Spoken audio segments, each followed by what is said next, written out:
It hurt in the dick hole. So bad. Fuck. Yeah, because that's where you're doing all the yanking.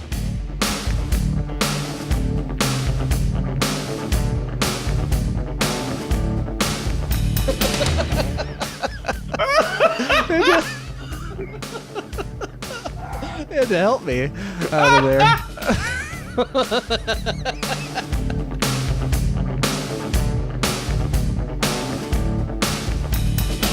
I just want to ask some of these Star Wars fans. I'm like, well, what Star Wars movie are you looking for? Like, what? Star Wars is not your favorite indie band that's no longer cool because everybody else likes it. Right. It's fucking Star Wars.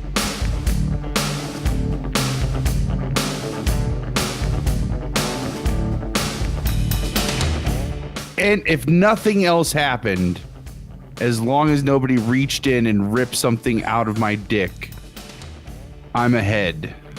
That's what I'll be telling myself from now on. Oh, shit.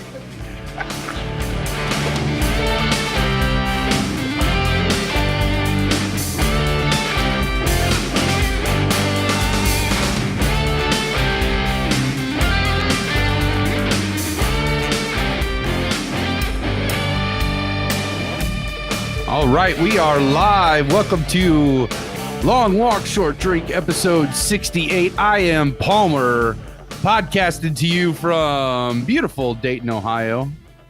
This is Dave podcasting to you from very rainy Northfield, Minnesota. Oh, it was it's actually a little overcast out here, but it has been gorgeous the last couple days. So, oh, that's awesome. Great walks with Tank around the block. Excellent. Yeah, excuse me. Jesus, God, you're just getting started. So last night, Palmer and I already potted for 2 hours. Yeah. We weren't recording. Yeah. No. I don't know why. I thought that'd be funny. That would be, we've done that before though. Like, that's why Moto is usually on the ball on texting us like, hey, I'm waiting here. Right. So Always 40 minutes away from what we were trying to say. Yeah. So this morning, I woke up at 2:30, 3:30, and 4:30, all with cramps in different parts of my body.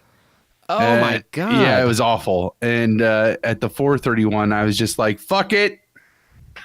I guess we're starting the day early today. And so whoa, I've just been, got up, I walked Tank that early, showered, and went into work way early, which was nice because then I got to come home and just a little early. So, shit. But now I'm dragging ass. I bet, yeah. I should have done this before we went live, but I need to go turn on the light because that's part of the problem is like it's like oh sure, yeah, all ambient in here like I'm watching a movie. It does, yeah. It looks moody. Yeah. It looks cool, but I can't imagine it might put you to sleep if I don't. So yeah, no, yeah, you can hit those. Yeah, hang on 1 second. Let me. Oh yeah, those are both muted already. Cool. I'll bring it up to. Yeah. So give me 1 second. Meantime. Sure. Oh, wait the fuck up, Palmer. Jesus. Okay. All right. There's that back. Moto. Oh, Moto is back. Guess who's back? Back again. Whoa. Okay. Yeah, this is an old Palmer's Picks move. Actually, you don't do this anymore, but you did this a lot back in that cable access show, where you would rub your hands, but you would always separate them, kind of like this. That you would like pull them apart, kind of an opposite. Yeah, I saw the Best of show sort of recently. There's a lot of that. I do a lot of weird things with my hands regularly.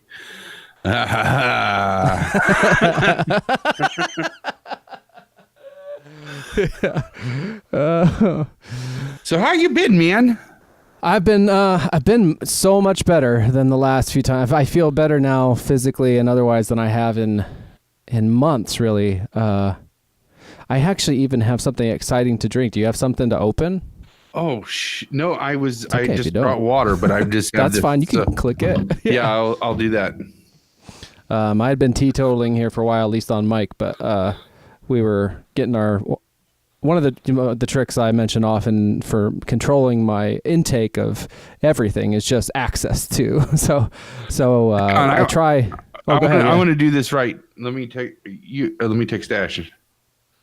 Oh, sure. Yeah. Yeah. If you want something. Yeah. Anyways, so please continue. I didn't know. Oh, no, that's all right. So I was going to yell down, and then I was like, oh, you could just text her, and then you didn't have to interrupt at all. Oh, but I love it when you go, babe. Hey, babe! You bring me up a beer? Thanks. Just bring me those 2 Voodoo Rangers in the fridge. Thank you. Wicked. See, marriage rocks. Yeah. Did you ever meet the bride's old friend and work colleague when she was living in northern Minnesota, Spud? Or do you remember hearing about him? I think so. I definitely know that I've heard that name before floated around a little bit. Yeah, I can't remember if he was ever. I don't know that you would have ever had opportunity to actually meet him, but we talked about him a lot, and he was a fun guy. Was he at your guys' wedding? No, no, he didn't come out for that, and they haven't been in touch for years. Hi, Dave. Hi. All right. Is that what those are? Yeah, this is Those perfect. the right ones? Okay. Yeah, perfect. All right, you have an opener, right? Yeah, I got one. Okay. Have a good show. Thanks. Awesome. Sweet. Yeah.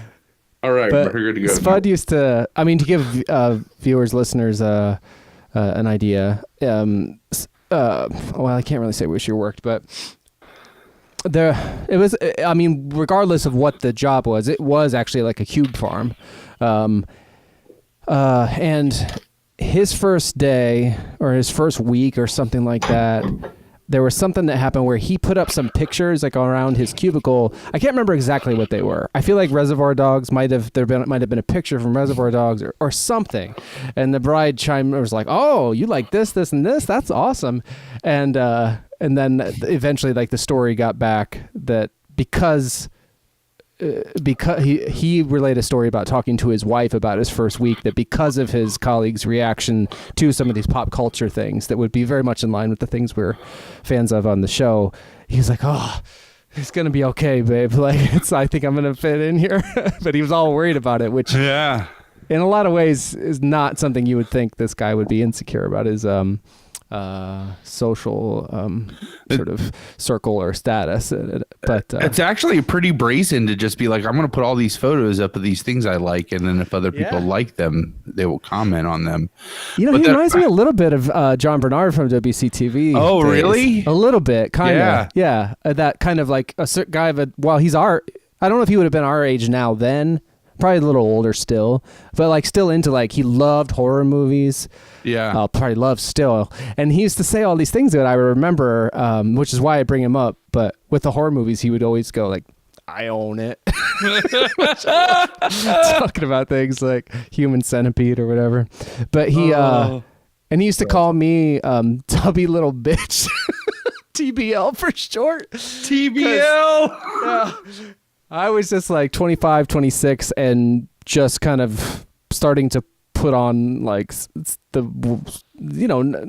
not substantial, but not unnoticeable weight that I put on from probably age 25 to 39, but that was, he would make fun of me about that. But I bring him up now because one of the things he used to say that I loved was, "Yeah, man, monogamy rocks." And he had it, which is what I thought when you shouted down for the beers. And it does. And actually, the bride is interested in what I'm drinking, so she might pop in at some point to get a sip. But so let's the story the long walk, yeah, that you were telling that I interrupted for me to like do the meatloaf. Where's the meatloaf? You know that's I don't think I know that specific. From maybe I do, but I forgot. Wedding Crashers with Will Ferrell. Oh, like, yes. Yeah. Oh, that's what I feel like it is. That's awesome. Yeah, I love it when you do that. Move your fucking skateboard. Okay. I'm Anyways, sorry. I'm trying not to get derailed. I started thinking about No. Vince Vaughn and I'm Mr. sorry. and Mrs. No, Smith, I'm who lives with sorry. his mom. I am actively trying to derail. Jesus. All right. That's how. It's all par for the course here. Yeah. I applaud it. I embrace it. And I had several detours that were unprompted. Okay, so I try to control access to food and alcohol and stuff like that. So on Sundays, which is our sort of wine and cheese night as we call it, I'll not get wine prior to that so as to not be tempted to drink it. So when I was getting wine this last Sunday, I thought, I'm feeling better. It'd be fun to maybe have a beer or two on the podcast, but like I didn't want to get if I get a 6-pack, I'm not gonna have 1 or 2 beers, or I'm gonna drink on another night, which to finish it off, which I don't want to do, or have to hide it in the garage, which is ridiculous. And so I was like, maybe there's some singles. So I went over to because it's kind of a newer store. Anyway, I saw this, which is Big Wood Brewery Morningwood Coffee Stout. Yeah. Like, that will do nicely. Yes, absolutely. So that's what I've got going, and that is what the bride thought she might come in and taste. So if she does, I either have to kill the camera, or she says she might army crawl, which I think would be the preferable. Especially since I can see the floor over there, like I can see from the door. I'd be like, off. stay off to the right. Yeah. What do you got there? I saw the zombie, but I didn't see the rest of it. Oh, no, that was just the 6-pack for that. That's all gone.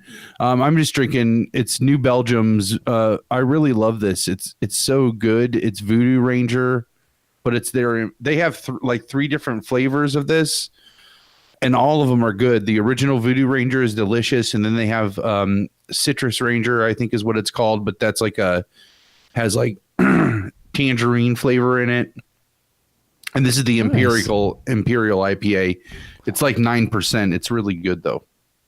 Good. Cool.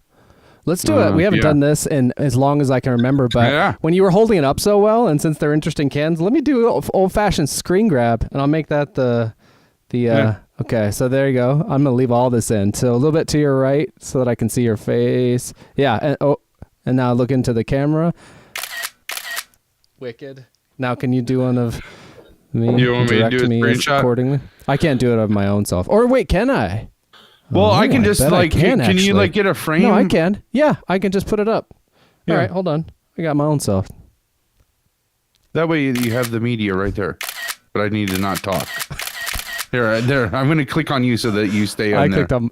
I clicked on my own self. Okay. But to get off of me, you just click it again, and then the white frame goes away. Okay. I think I'm on you, but that's fine actually. Okay. Well, let's crack these motherfuckers. Yeah. Okay. Oh wait, ready? wait, shit. Yeah, duh. We've been up since 4:30. Oh yeah. All right, on 3 and 3. Awesome. Oh, it's foaming. Oh, that smells good. Oh shit, it's creamy. So many. That's what she said. I was dealing with the There's mess. morning wood and big wood, and it's creamy. And then I said I was dealing with the mess. So I didn't even. It's all head. Look to the almost to the bottom. It's like all right. Well, like a beer can down there. Like got a buddy like this. Cheers. All right, I'm gonna text her. I think she's still in the tub. Awesome. But I suppose before we get too far away from it, and just to close the loop for our listeners, I got the kidney stone thing is all sorted out. I got the stent out, which the straw is out of the hot dog. Yes, yeah. So when they go in for kidney stone surgery, I think it's your reader, the tube that or whatever connects your kidney to your bladder and stuff. Yeah. They have to put in a stent to keep it from swelling shut because they have to go through there. They go in through dick hole up there. Yeah. Or I'm sure whatever similar, not dick hole, but your urethra for women. Yeah. So I had that in, and my urologist who did all this, I think I've mentioned I just don't love his bedside manner, and he never had kidney stones, so he doesn't really know what these things are like. But my general practitioner, my new general practitioner, I mentioned last time, had, and so he answered questions for me, and he said that everybody's different. For him, he had a stent in for a month. He's Wow. like, I barely noticed it. Like I maybe sometimes when I was sitting down, I could kind of tell there was something. But yeah, and then he even described the stent removal, which actually made me feel so much better about the horrific prospect of what the procedure is, which is they don't put you out. They go in through your dick hole without putting you out or giving you, like they give you something to supposedly numb it, but even that they like squirt down in there. But anyway, I was so terrified of that, but he made me feel better.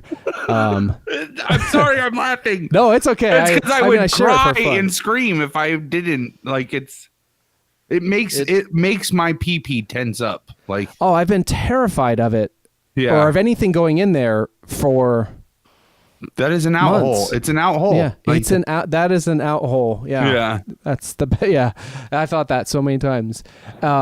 But anyway, so the surgery, I talked to you like 2 days after that, and I was having trouble peeing, which I didn't detail too much, and I don't know. Maybe I'll end up doing so here. But the urologist, like after everything, he's like, I think he tried to tell me what to expect or something, or it's like it could be, everybody's different. He's like 1% of people experience a pain while they urinate in their kidneys, and it basically feels like you're passing a stone every time you pee. He's like, it's very small, like 1% of people, but I want you to be aware of it. Turned out this guy is one of the 1%. What? Yeah. So the problem I was having was every time I peed, like the first 24 hours you pee and it hurts like sharp pain in your pee hole because they fucking went in there, Right. So that sucked, but I'd been anyway. But I had with it this 1% thing, which I can't remember because I tried to not. I really didn't want to know many of the specifics because the mental part of a lot of it, I feel like made it even worse for me and all the dread and stuff. So he described it, and he described it again when he kind of confirmed that was probably what I had going on for the week that the stent was in. But it was something to do with like something kind of backing up the tube or something to your kidney. Oh. So essentially, though, when I peed each time, which is once an hour and a couple times a night, while trying to sleep or whatever, it would feel like a sharp. It felt like someone attached like jumper cables, like clamps to my kidney and my left testicle and pulled it. It was sucked. It sucked. and I so that was like that every time I peed. And I'm so sorry. Thank you. Yeah, I sort of, I just share it by way of, I don't know why. I know it's terrible. It's terrible. So it was like that for the whole time it was in. Like some people don't notice. I was one of the 1% that to hear this guy describe it, it's like it feels like you're passing a stone every time you pee. So it was hard, and sometimes, it's gross. Yeah. The pee was all colors, like everything from Merlot to rosé, but most or somewhere in between was the color for about a week there, which was all just like scary and painful and sucked. And it was much harder than I expected it to be when I had the thing in, but which I talked to you during that last time. Yeah. Then Tuesday, a week ago yesterday, I had the stent removed. Yeah. We talked them into giving me a Valium for the day just to help with the anxiety, like take it a half hour before. Maybe 2. Yeah. One time when I had wisdom teeth surgery, and I was like 21, I think, they asked me ahead of time, are you nervous or whatever? Like, do you think you'll be nervous? We could give you something to take on the day. And I was, so they did. And it knocked me for a loop, whatever it was. I remember I think I was nervous, like I had to take a shit type of nervous, and I think they had to come into the bathroom to like help me because I was just out of it. like from whatever that was. Oh shit! Which is like kind of, I mean, you have don't want the people to have worst to. like medical luck ever. Most embarrassing too, yeah. Yeah. Like it's all like butt and dick problems. Or if it's in your mouth, they have to go into the bathroom. Like I don't know where my drawers are down around my ankles or what, but hopefully I'd flushed. Who knows? Oh my gosh. But that was my only experience with something like a Valium or whatever. So There I was are hoping, women. Well, not women. I don't mean to imply that only like there are people who still tell that story that were in that office that day. Yeah. Like, remember that guy that fucking got all high and we gave him dentist's that. office. We gave him that Valium, and like they don't do that he went in the anymore bathroom because- and thought he had to shit and was in there for 45 minutes. Didn't do anything. We had to go get him. Yeah. Man. Yeah, they are still telling that story, sir. Gotta be. I don't know. I don't remember it, but You other should- than the vague notion that yeah, happened. you should that's what I was feel hoping great for that this. like you gave that to them, that they get That's to, true. they get to relive that. welcome. Yeah.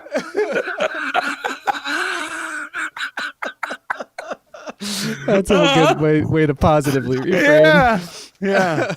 I mean, seriously, like those, I guarantee you there is at least one person that is their in their Their top go-to. 5 go-to stories. Like, Oh, it don't might know. be one of mine now. That's that good. Like, you went for wisdom teeth, and they had to pull you out of the shitter beforehand. beforehand.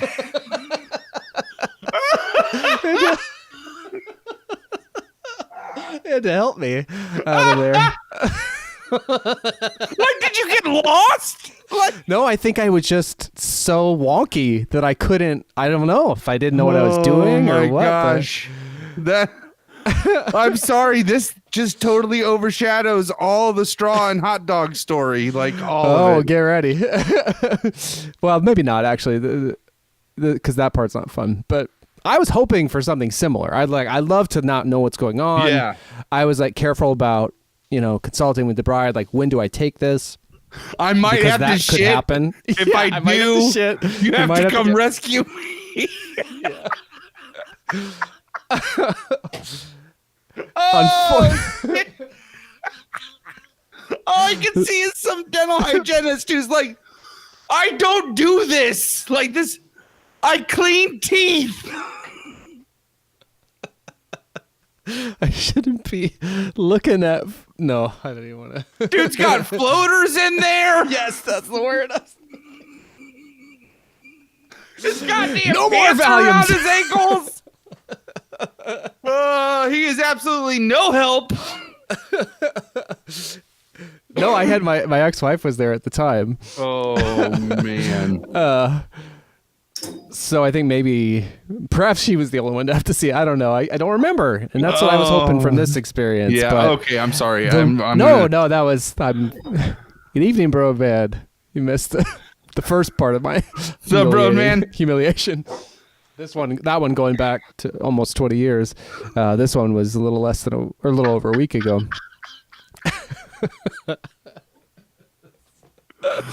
Oh shit. So I was thinking like, okay, that's how I react to Valium. That's going to help immensely. I was nervous, but hopeful that was the case. And so I took it, and it didn't do anything. I mean, nothing helpful. Like, I don't know, maybe it helped and I didn't realize, but it did not help my anxiety. It did not. I knew everything that was going on. And so not only was I a part of the 1% of people that feel like this horrible pain every time they pee, which is every hour for the week I had it in, oh God. So the nurse asked me, do you want to see it when they pull it out? 'Cause some people want to see what's been torturing them. I was like, absolutely not. Or I think what she asked me first was like, do I want to know what's going to happen? It's like, no, I have an idea. I don't want to talk about it. I just want to I get through this. just want it over with. Yeah. It was horrific, and I couldn't tell you how long it lasted. But it is hopefully the worst pain I will ever experience. It took longer than it should have because it was like, I don't know, he explained, but I was in shock. So I have maybe it was behind my prostate when it's supposed to be in front or some crazy shit like that. You shouldn't get your prostate from that direction. No. Yeah. And that's what they told me too. They're like, oh, it kind of hurts when we come past the prostate.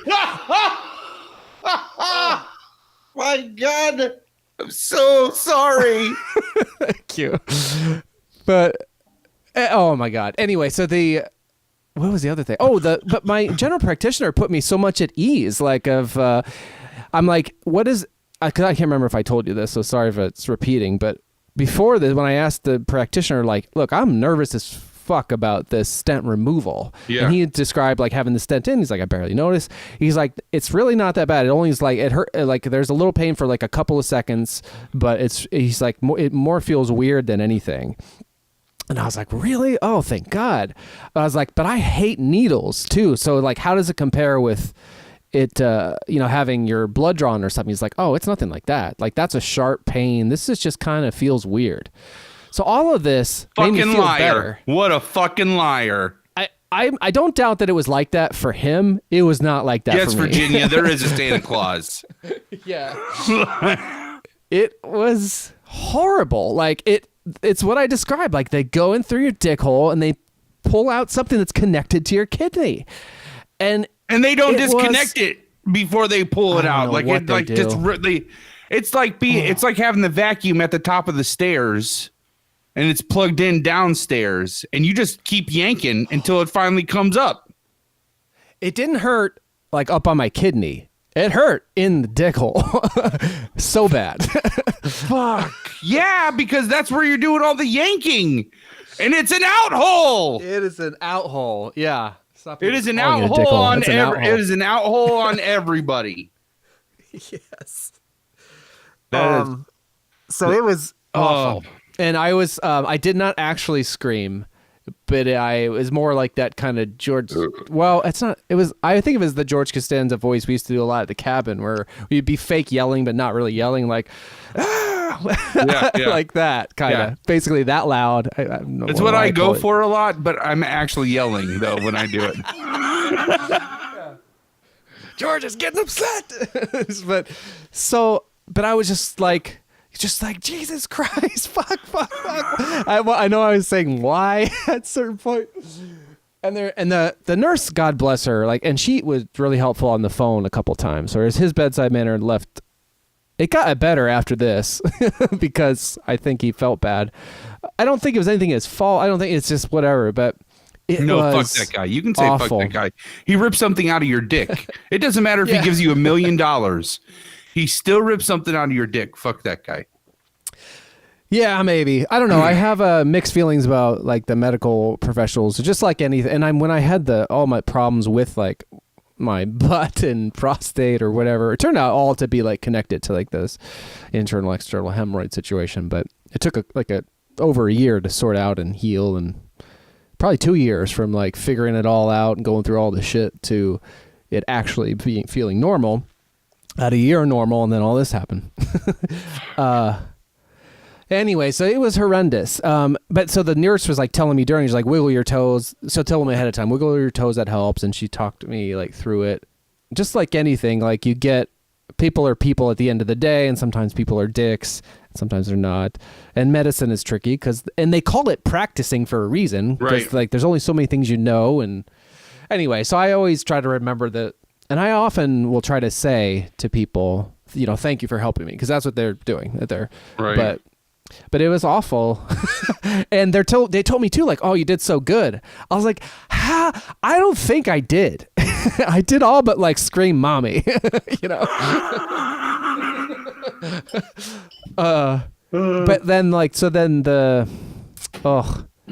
yeah, it was bad. And then the bride like came in, which they asked me, and I was just like, yeah. But I was just like, I could barely function. And it took a while for me to get my heart rate down and all this, and it was just so terrible. And then, but within like 24 hours, I was at like 75%. Yeah. I felt so much better. And compared now, to like 50% before? You think? Well, no, compared to the previous week where I was experiencing this thing, like only kidney 1% stones, of like all the time. passing a kidney stone pain. That whole thing of it's what it felt like. Felt like someone had a thumb, and they explained to me about the testicle thing. That was just how certain pains manifest. It's not like there was something attached to my testicle, right? But it sort of felt like there was something attached. It was just like an extra nut fuck and you. kidney. It was just like an extra like. Yeah, fuck you. I guess it's for all those terrible things I know. say. Like karmic or whatever. There was something yesterday where sometimes the bride and I mean, she does a lot of righteous work and always has, and is even like, and she's working on. I mean, I can't talk about any of it, but she does a lot of good, like tremendously so, especially for how she's portrayed on this show.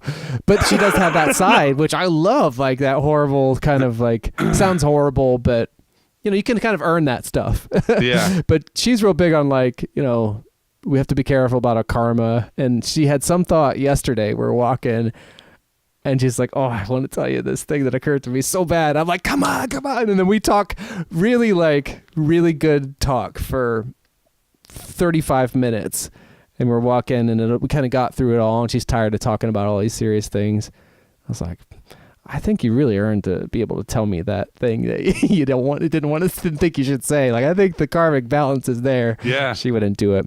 But I am always willing to say something horrible just for fun, as long as it's hopefully in company that will understand the joke. But so perhaps all of that is because of my horrible statements. But regardless, it's thankfully behind me.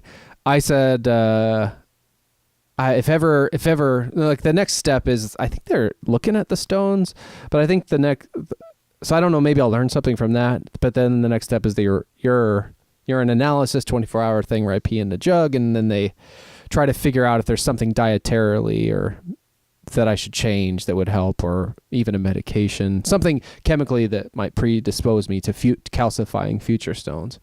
But it was funny, like when he was saying some of that, and I was trying to catch my breath, he was listing things like nuts and berries and leafy green, like all of these things. I'm like, you describing everything I eat, and everything I eat because I thought that's what I'm supposed to be eating based on all the other medical stuff, but it could be, could be anything. So we'll see.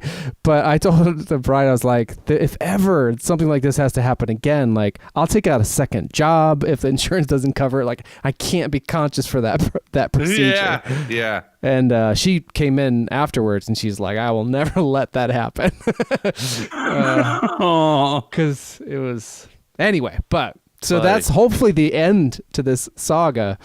But man, I had some shitty luck surrounding it, biologically and stuff, to have that 1% problem, and then the extra difficult extraction. That night, I think it all really calmed down soon. And actually, it was that night, like we came back to the house. I hadn't eaten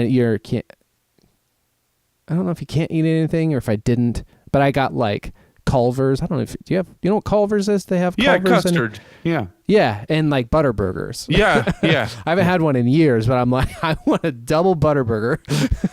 Yeah. And a milkshake. Yeah. So I got that. And I watched rewatched the first 2 episodes of Cobra Kai, and then that night we went to Pet Sematary. Are just those 2 episodes out right now? Oh no, I'm season 1. I mean. Oh, in season 1. Okay, yeah. Rewatch. I'm like, Jesus, don't tell me I missed Pet Sematary and fucking Cobra Kai, because I even checked. It's not out till April 24th. I thought.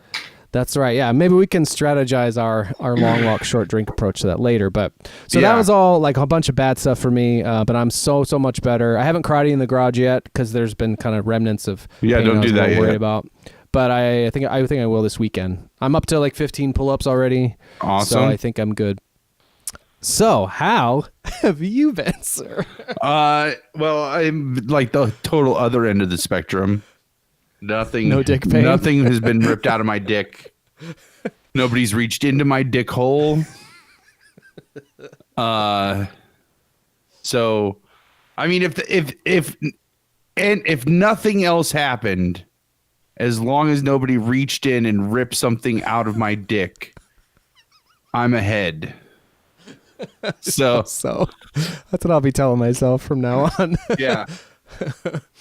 So I had some interesting. I've had pinball has pretty much devoured all my time over the last since we last talked. I think so. The last time we talked, I had gotten scared stiff, right? Mm-hmm. And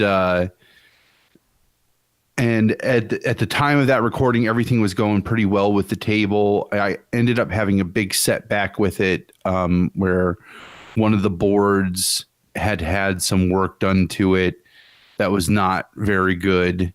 And Yoda and I, like, he came down and spent hours really with me, first diagnosing and then like fixing the problem and walking me through. It was great, really good lessons I got from him, which was awesome. And then we just got that back working this past Sunday. So in between the 2 days of me working with Yoda on getting Scared Stiff back up and running, I also found can we take a pee break? Oh, always. Yes. All right. I just want to, so there is something to do a true long walk, I think, on this. I need to get some permission to tell all of the story. Oh, interesting. So okay. that's really what it is. So let's take 5 so I can go down Sure. and talk to Ash real Yeah, quick. I'll go get the bride her sip. Yeah. This, So let's fucking go anywhere. Don't fucking go anywhere. I don't even know how many people watching. 5 people watching. Shit. He's only stepping away so he can make this shit good. Like, oh man, there's 5 people fucking watching. I mean, two of those are probably us. Let me just. I paused mine, so I don't know if we get credit for that. Let me let me text her real quick.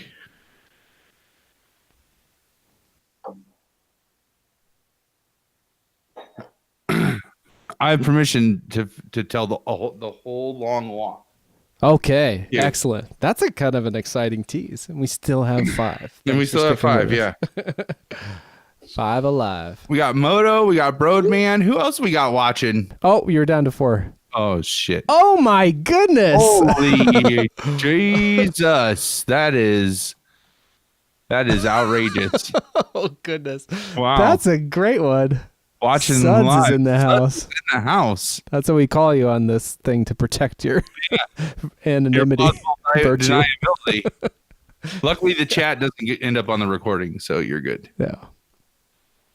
Wow, that's fucking fun. All right, well, tell the story. Enough of vamping. Yeah. All right. So, I kind of had really spontaneous. So I got scared stiff. Everything was great. And I told Ash, I was like, you know, I was really in the wood shop like groove, and then like scared stiff happened, and it really rekindled like my pinball groove. And then we got some really like not fun news at a doctor's appointment. So I've really tried to keep a lot of what's been going on with our fertility, like that's just been us. And that's what I was asking permission that we could talk about. So Ash and I have like had no barriers essentially since we got married. Ash comes from a very large family. She's one of 7 kids. Her mom is like one of 13 kids. Like babies are just like a big part of her family's life. Babies are a big part. And no matter all the shit that my family went through over the years, like babies were always celebrated. So they were a big part of my family too. And both of us really wanted to make sure we found like one of the like definites for us in looking in partners was somebody that we could have kids with. Like that was really important. And we really were proud of ourselves that we had like really been a little choosy and like had waited until we found the right person that we would really want to be parents with. So then, come to 2015 when we got married, and then it didn't happen naturally. So then we got some other stuff checked out, and turns out there's some there are just a couple they're setbacks, and I don't want to make light of them by saying that they're common, but they are stuff that is treatable setbacks. And so that's what we've been doing. And then it's still nothing was happening. And then we saw Ash got a new lady doctor, like female, like girl doctor. You mean for her GP or like a gynecologist? Yeah, for gynecologist. And I call it that too. I get in trouble sometimes. Oh yeah, are you not? Oh, yeah, that's probably not a. But the bride's stepmom calls it a pussy peeker, so I feel like I'm much more.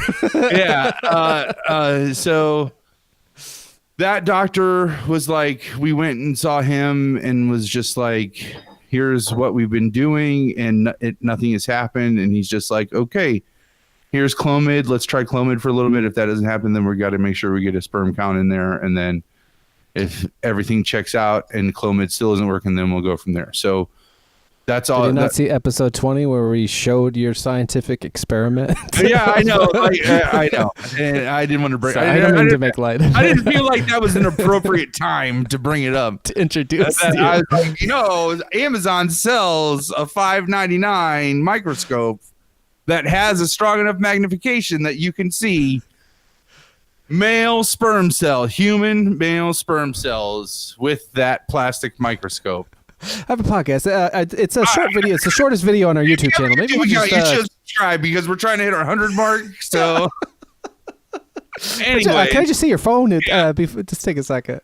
Anyways, I think of that video every time I hear about fertility. I think of that video that's on our Long Walk Short Drink channel. You remember when, because Double D was helping us with that episode, he was gonna kind of take over the social media thing before he realized what a monster that was, and he couldn't bring himself to deal with that video. He couldn't. No, it scared him off.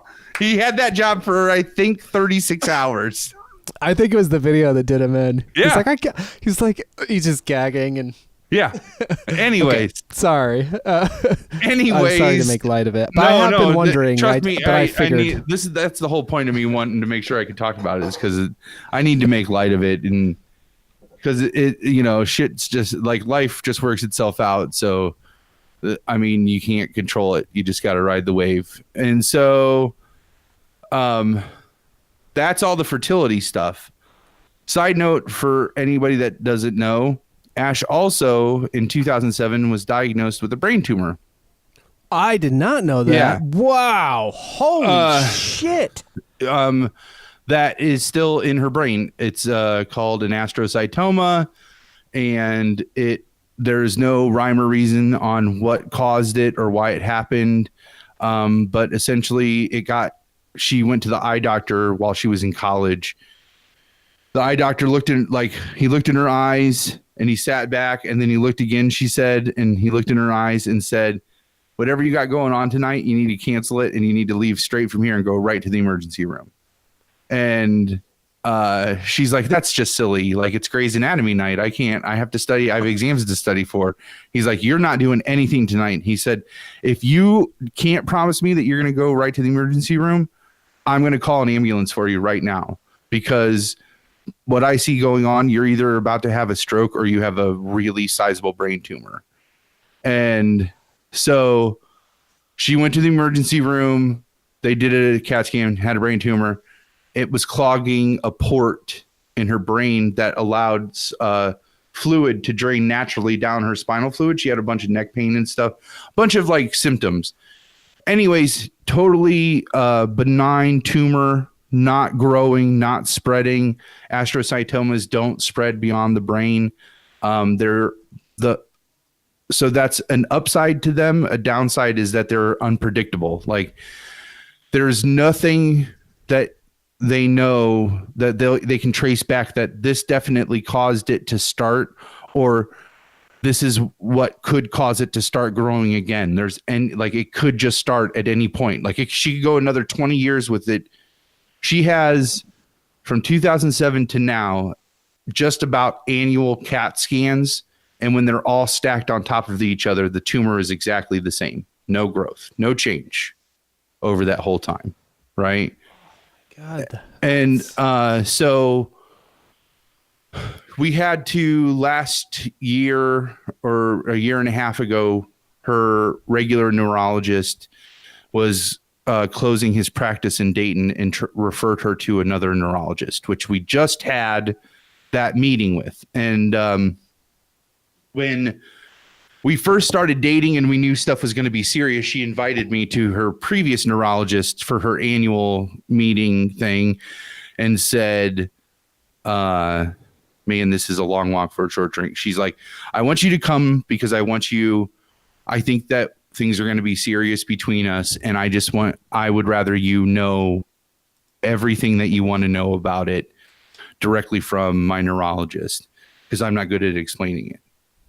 And I thought that was totally awesome. And so we did that. And like one of the questions I had was, is there any complications that can arise if Ash were to get pregnant with this tumor? And he said, that's an excellent question. He said, I'm going to go back. There's a panel of neurologists that I work on that we all bring cases and questions and we just like think tank them out. He said, I'll look into that. And it was the next year when we went back the next year, he said, I have answers. And he said we all are pretty much in concurrence. Like there should be no complications if Ash were to get pregnant. Like we even it's even noted in her record that they put extra tubing in because because that thing was blocking the natural drain. They had to put a shunt in Ash's head. You can feel it if you touch the side of her head. And all it is a little like, magnetic valve that lets that stuff drain through a tube. And if she turns, you can see it in her neck, but it goes down her neck into her abdomen and it naturally, and then it drains and it is absorbed by her abdomen. They put extra tubing in there in the event that she were to become pregnant. Right. So that's all the long walk for the long walk to get to the pinball. We're getting there. I promise. Having no hurry. That's so huge. Yeah. Wow. Oh my God. All that. And so like a walking miracle. Yeah. She is. So then we're trying to get pregnant and we have this appointment with a new neurologist, right? This new neurologist. So the PA comes in and she does her questions. There's like a nurse that comes in. She does the initial questions and gets the vitals.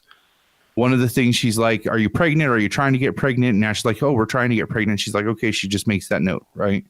Then the physician's assistant comes in or the PA comes in and she's like, oh, I see you guys are trying to get pregnant. That's really awesome. Like good for you. And she gets more questions and she leaves. And then the new neurologist comes in and she sits down and she's talking. And at first she is like, you really need to make sure that you come for these scans because with an astrocytoma, like it looks fine, but there's a large gap in your MRIs and you really need to make sure that because it could take off at any time. And Ash is like, oh no, I have those scans.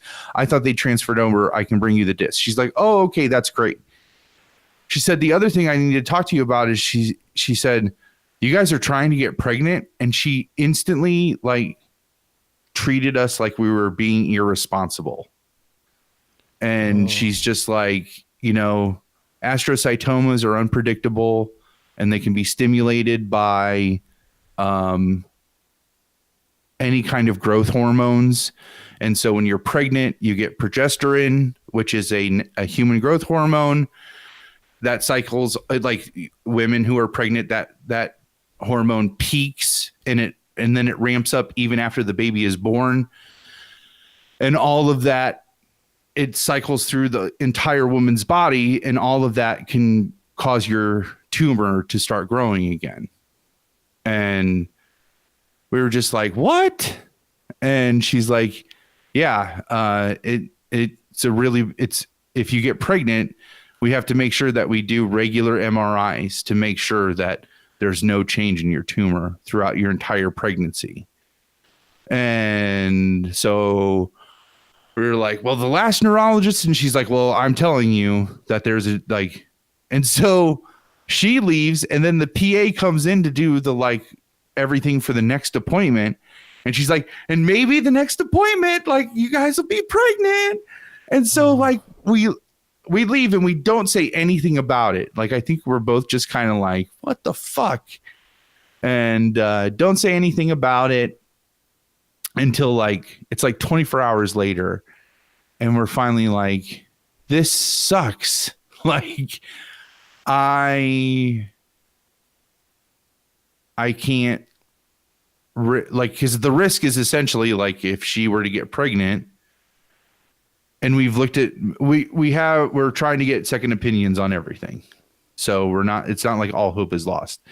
But based on the studies that we found, there is a definite linkage between pregnancy and brain tumor stimulation.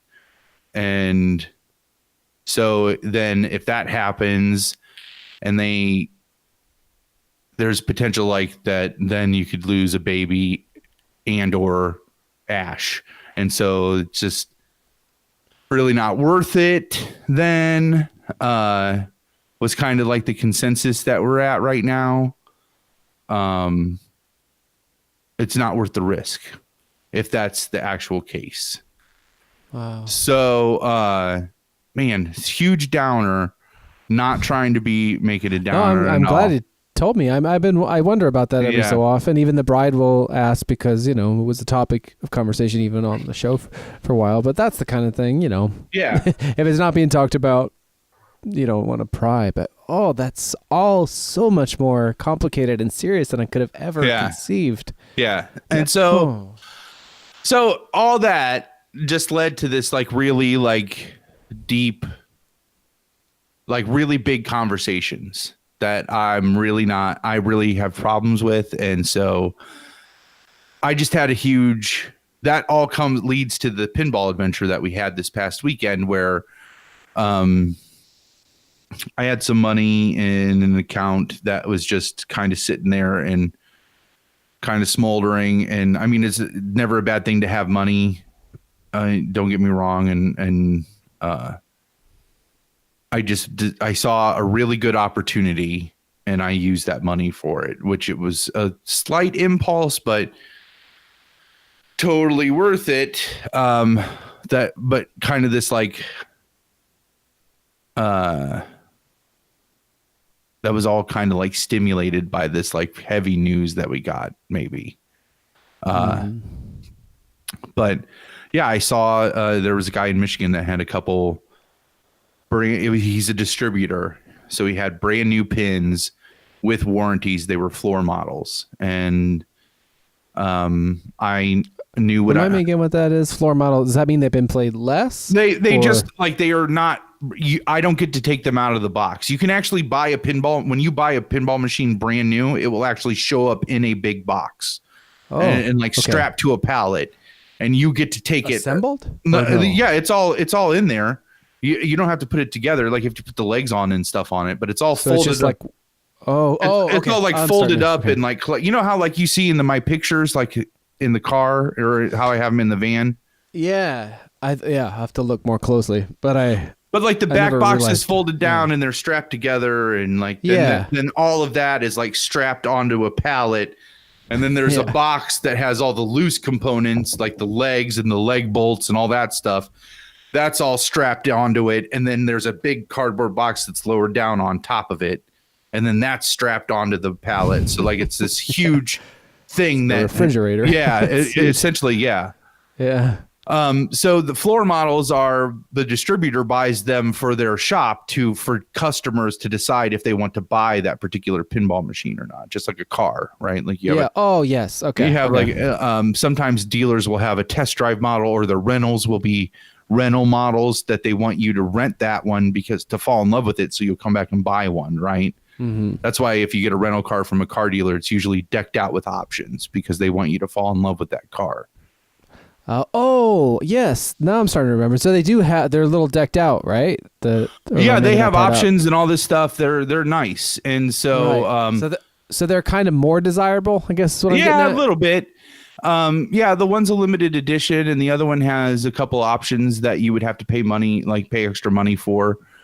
But the biggest part is that they have warranties. Like most of the machines that I deal with are like 30 years old, 20 years old, you know? Yeah. Okay. Yeah. Well outside of manufacturer most of the time the manufacturer doesn't even exist anymore. So these still have warranties on them, which was another really good selling point. And they each had less than, I think the one had 160 some plays on it, the other one had 150 some plays on it, which is super low, like almost nothing on them. And I just was able to make that deal. So Ash and I could not fit both of them in my van. In Lizzie, that's the name of my van. All my I don't know if I knew that. That's fun. all my cars have been L names, L girl names. There was Lucy, Libby, and Lizzie. Which models were those? Sentra, Juke, and then this NV200, all Nissans. Oh, I think that was after I saw you as regularly. Like I remember the Laser and I remember even the PT Cruiser, but those weren't named, right? No, I never had names for those. The Laser was just the Laser. Like fucking A, it was. Yeah. I mean, so this guy was in Michigan. He had an electronic shop. We had to rent a van from, FYI, if anybody ever needs to rent a van, rent it from Home Depot. It is a ton cheaper than U-Haul. Unlimited miles, which was great. Had breakfast at this amazing like Greek diner. Like really, it was so fucking good. And then in Michigan? In Michigan, yeah. And like you could see the shop, the guy's shop. From the diner that we were at. Oh, and like we went to the shop before it even opened on Saturday. Like he just opened it up and let us play these pins and did the deal right there. And he helped me load them up into the van and we drove off and drove back home. We left Dayton by 4:30. We hit the road. We were up by 4 and out the door by 4:30, and then we're there by 8:15 because we were done eating by like 10 till 9, and then like literally turn left and then right into his parking lot, and we're there right before 9 o'clock, and we're back on the road by 9:20, 9:30. Had them loaded up and we're back on the road, and then they came here and unloaded them and been playing them ever since. And then Sunday Yoda came over and we got Scared Stiff up and running again, which was awesome. And then I had a really great learning from the internet, which if we're still on pinball, should I just go right into it? Okay. I guess. Well, yeah, except for I don't know if you necessarily connected the serious thing with the pinball. Oh, the thing. serious thing was that it like that prompted, like, I'm just like, fuck it. Like, I'm just going to buy these. Like, that was like, it like, you needed it something, something good. Yeah. Not even something good. Just like, well, that it's not like I was necessarily saving that money for anything in particular, but it definitely made it easier for me to spend that money on what could be viewed as frivolous. But I mean, it's for the business. It's, part of my business is arcade stuff, and that fits into there. So I'll, it's definitely, I can use it as a business write-off for sure. So, oh yeah. Yeah. Have you had to, is this the first year you'll have to do a little of that, or next year? I did that. I already did that this. Oh, cool. This nice. Yeah. So. Nice. The only time there was 1 year, I think in 2007, where I wasn't working at the factory. I was just going to school and living a little bit off like some extra student loan type cost of living loans that I figured out I could take out. And I was playing music a lot though. So there was this like very, I mean, it wasn't even like, it was not something you could live off of. Right. But I don't know why I thought I should file, but I ended up paying money to file, like going through an H&R Block or whatever, all with this idea. Cause growing up, like and having jobs and stuff, I always, had the maximum taken out. So you get a little chunk of change at the end of the year. Right. The federal savings plan, like federal income tax savings plan. I do that. That's what we do. We do that. We still do that. Claim zero. So they take the max out. I don't know. Nowadays, the bride does our taxes collectively because she does a lot of side gigs and stuff. And all I know is we don't get anything back. But the first time, even though I claim zero, I don't know if she doesn't, or I don't know how it works, but we don't get that perk anymore. But I do, make a comfortable living. That's kind of a trade-off. But anyway, the first time I ever realized that couldn't, the guy explained to me at the H&R Block, he's like, look, you don't pay into taxes. You're not going to get anything back. There's nothing to get back. I was like, motherfucker, like, what did I just do here? Yeah. So that was the closest I ever came, like, with that. Even when I was an LLC for a minute, or a couple of years, really, or whatever. And I never actually made money, and I certainly never paid taxes on anything. So I don't know what the fuck I thought I was doing. But anyway, I'm glad. But the kind of thing that you're doing, and as smart as you are about money and stuff, I think. And of course, taxes aside, the machines and the kind of short time you've been doing this, you've been turning them over. Getting the fucking unicorn last time we talked of machines that you wanted because of the machines that you restored and sold. And yeah. So all that's working. I mean, all that's growing great, and it led to this. It led to the job with Yoda, like working with Yoda, and kind of getting this mentor to show me, like, really take me to a level that it would take me years to get to on my own, like trying to learn this stuff on my own, and trying to sift through the information you find on the internet. So that's awesome. And brings in, as another income, like a slight income stream coming from there. But it's not just that, it's the access to the knowledge and the access to the parts, like the learning from the internet we'll talk about is like, it was great because when I realized what I needed to do, I was able to just call him and say, hey, can I swing by and pick up these parts? And he's like, yep, no problem.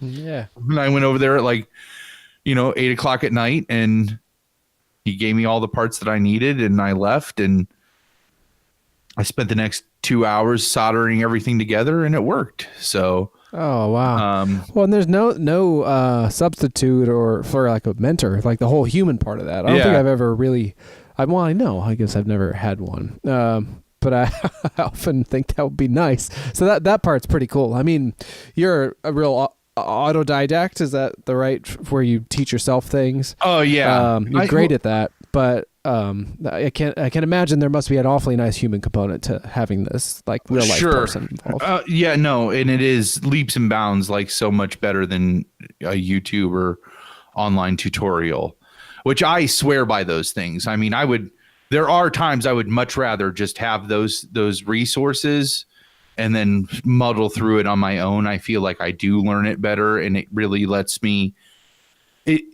It's really important for me, if I'm going to learn something, to learn the theory about it. That's really, I think, what makes me be able to have a good, I like to say I like to be able to have a good conversation about a topic. I like to learn enough to have a good conversation about it. And everything. And it's like I like to do that because what lets me do that is learning the theory behind it. Like, I had to tell them at my job I'm at now, I'm still going through training, but I have to remind them every now and then. It's like, don't just teach me what buttons I have to push. You can teach a monkey what the right order of buttons to push to do things. I need to know why are we pushing those buttons, and that's how I learn, Monkeys. Jerry, the Q. That's for Twinkie, who I now know has seen the prophecy, which excites me a lot. Yeah, sorry to interject. Yeah, no, but I know he's one of our few loyals. Yeah. So, I need to know the theory behind it, and so, that's partly why I like doing it with the internet as a resource, because that forces me to think outside of the box, because I'm trying to learn it and see it from. If somebody just shows me how to do it, even if they're not doing it, they're just watching me do it and then saying, now do this, now do this, now do this, I will never deviate from that process ever, because I am not confident enough to do that, because it's like, well, this is the right way that they showed me how to do it. So that's the way that I'm just going to do it from now on, you know? Yeah. And whereas if I'm using the internet as a resource to do it, then it's okay. I don't know. Somehow I have that confidence that I can be like, well, let's try this and let's try this. And well, that happened. I followed the directions up to this point and that happened. Let's see what happens if I change this direction and what the end result is. Yeah. Well, all the best teachers don't really teach you the button thing. Yeah. They show you the way to like learn, or they help you through the learning process. Yeah. It's that old Bruce Lee quote, like, it's like a finger pointing away to the moon. Don't concentrate on the finger or you will miss all that heavenly glory.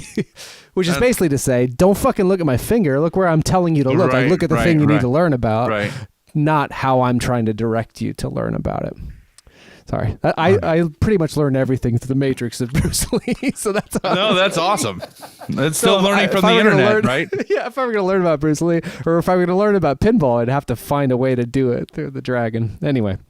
Go, we got 3 watching now. I fucked this up. Go ahead. No, all right. So let's. Do you still have the learning from the internet thing? Like you'll roll that in. Like roll that in. Oh yeah.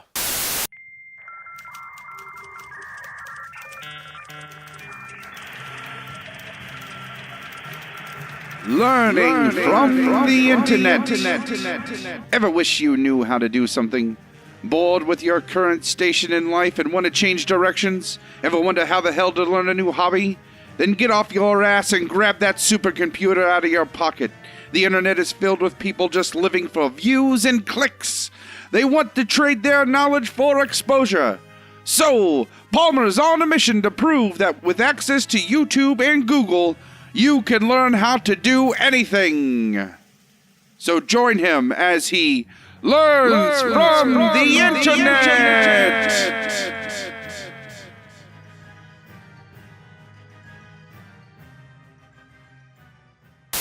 So I ordered this mod, which is it's short for modification. It's like add-ons that you put on pins.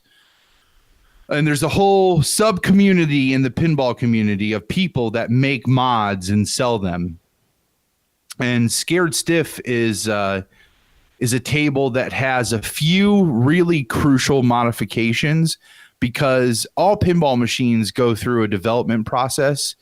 And there's a whole market for what's called prototype machines. And these are early models of pinball machines that typically will have different artwork that was on the final production model. They might have different toys, which are like the mechanical things that happen up on top of the play field. They might have different toys that don't make it to the production model. Different programming, different sound, and anything. It could be a drastically different table.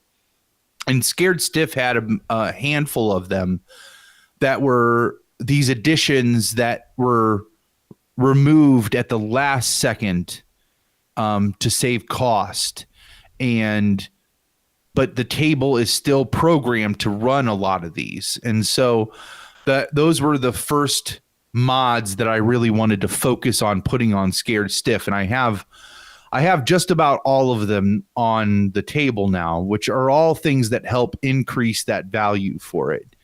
One of them is so in the back of the play field, there's a plastic pile of skulls, and all their eyes are empty. And when you first look at the machine, and there's 2 candles that are behind the. Let me see if I can just find a picture. Scared Stiff.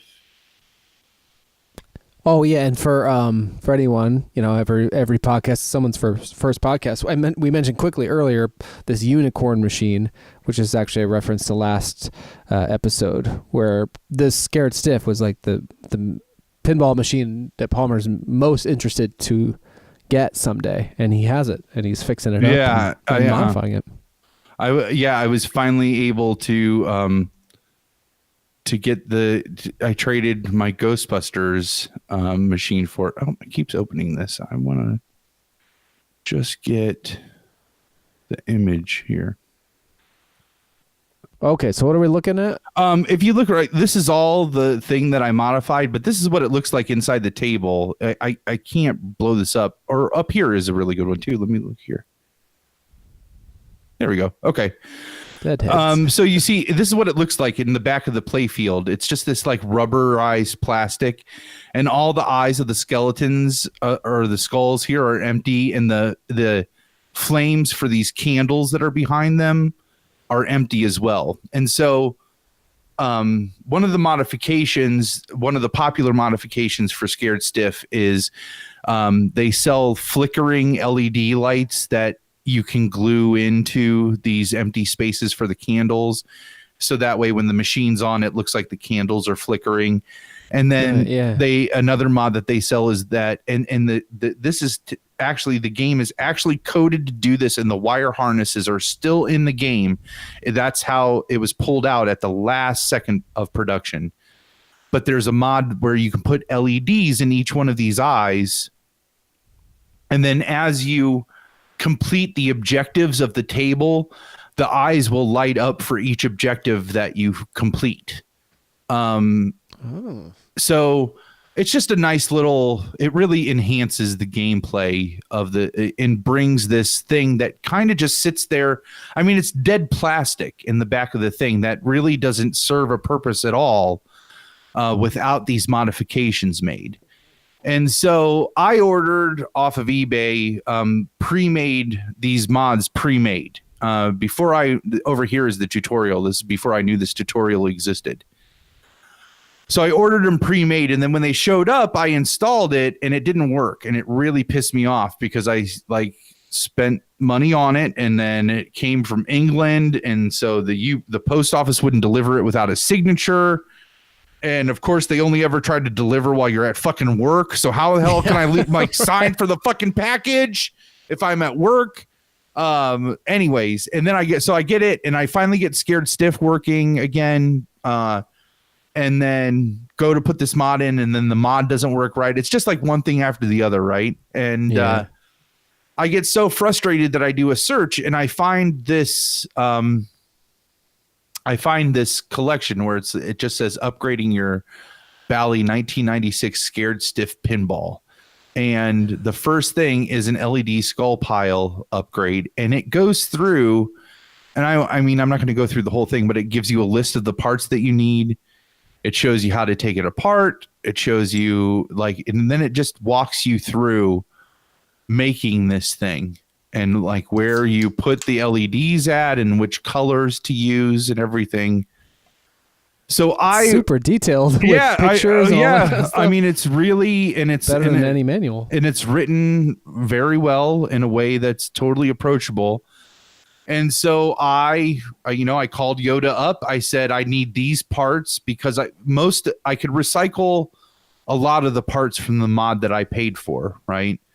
And so I didn't need very many parts, and they were all cheap, the parts that I did need. I needed the resistors, I needed the diodes, and I needed the crimps, like the things that go into these little metal pieces that you crimp onto the wires and then plug them into the Molex connectors, right? Nice. And these connect down onto these wires here. This is the part that comes in every Scared Stiff that was made in 1996. These wire harnesses are there, and you just need to plug in the right LEDs, and it will make this happen, right? Huh. So, if I bring this up now, you should see this is I recognize. So this is my deadheads. And if I play here, you won't be able to. I see it. Yeah. Very cool. Oh, yeah. So you can see the lights go in there, and each one of those different colors correlates to a different objective that you try to get in the game.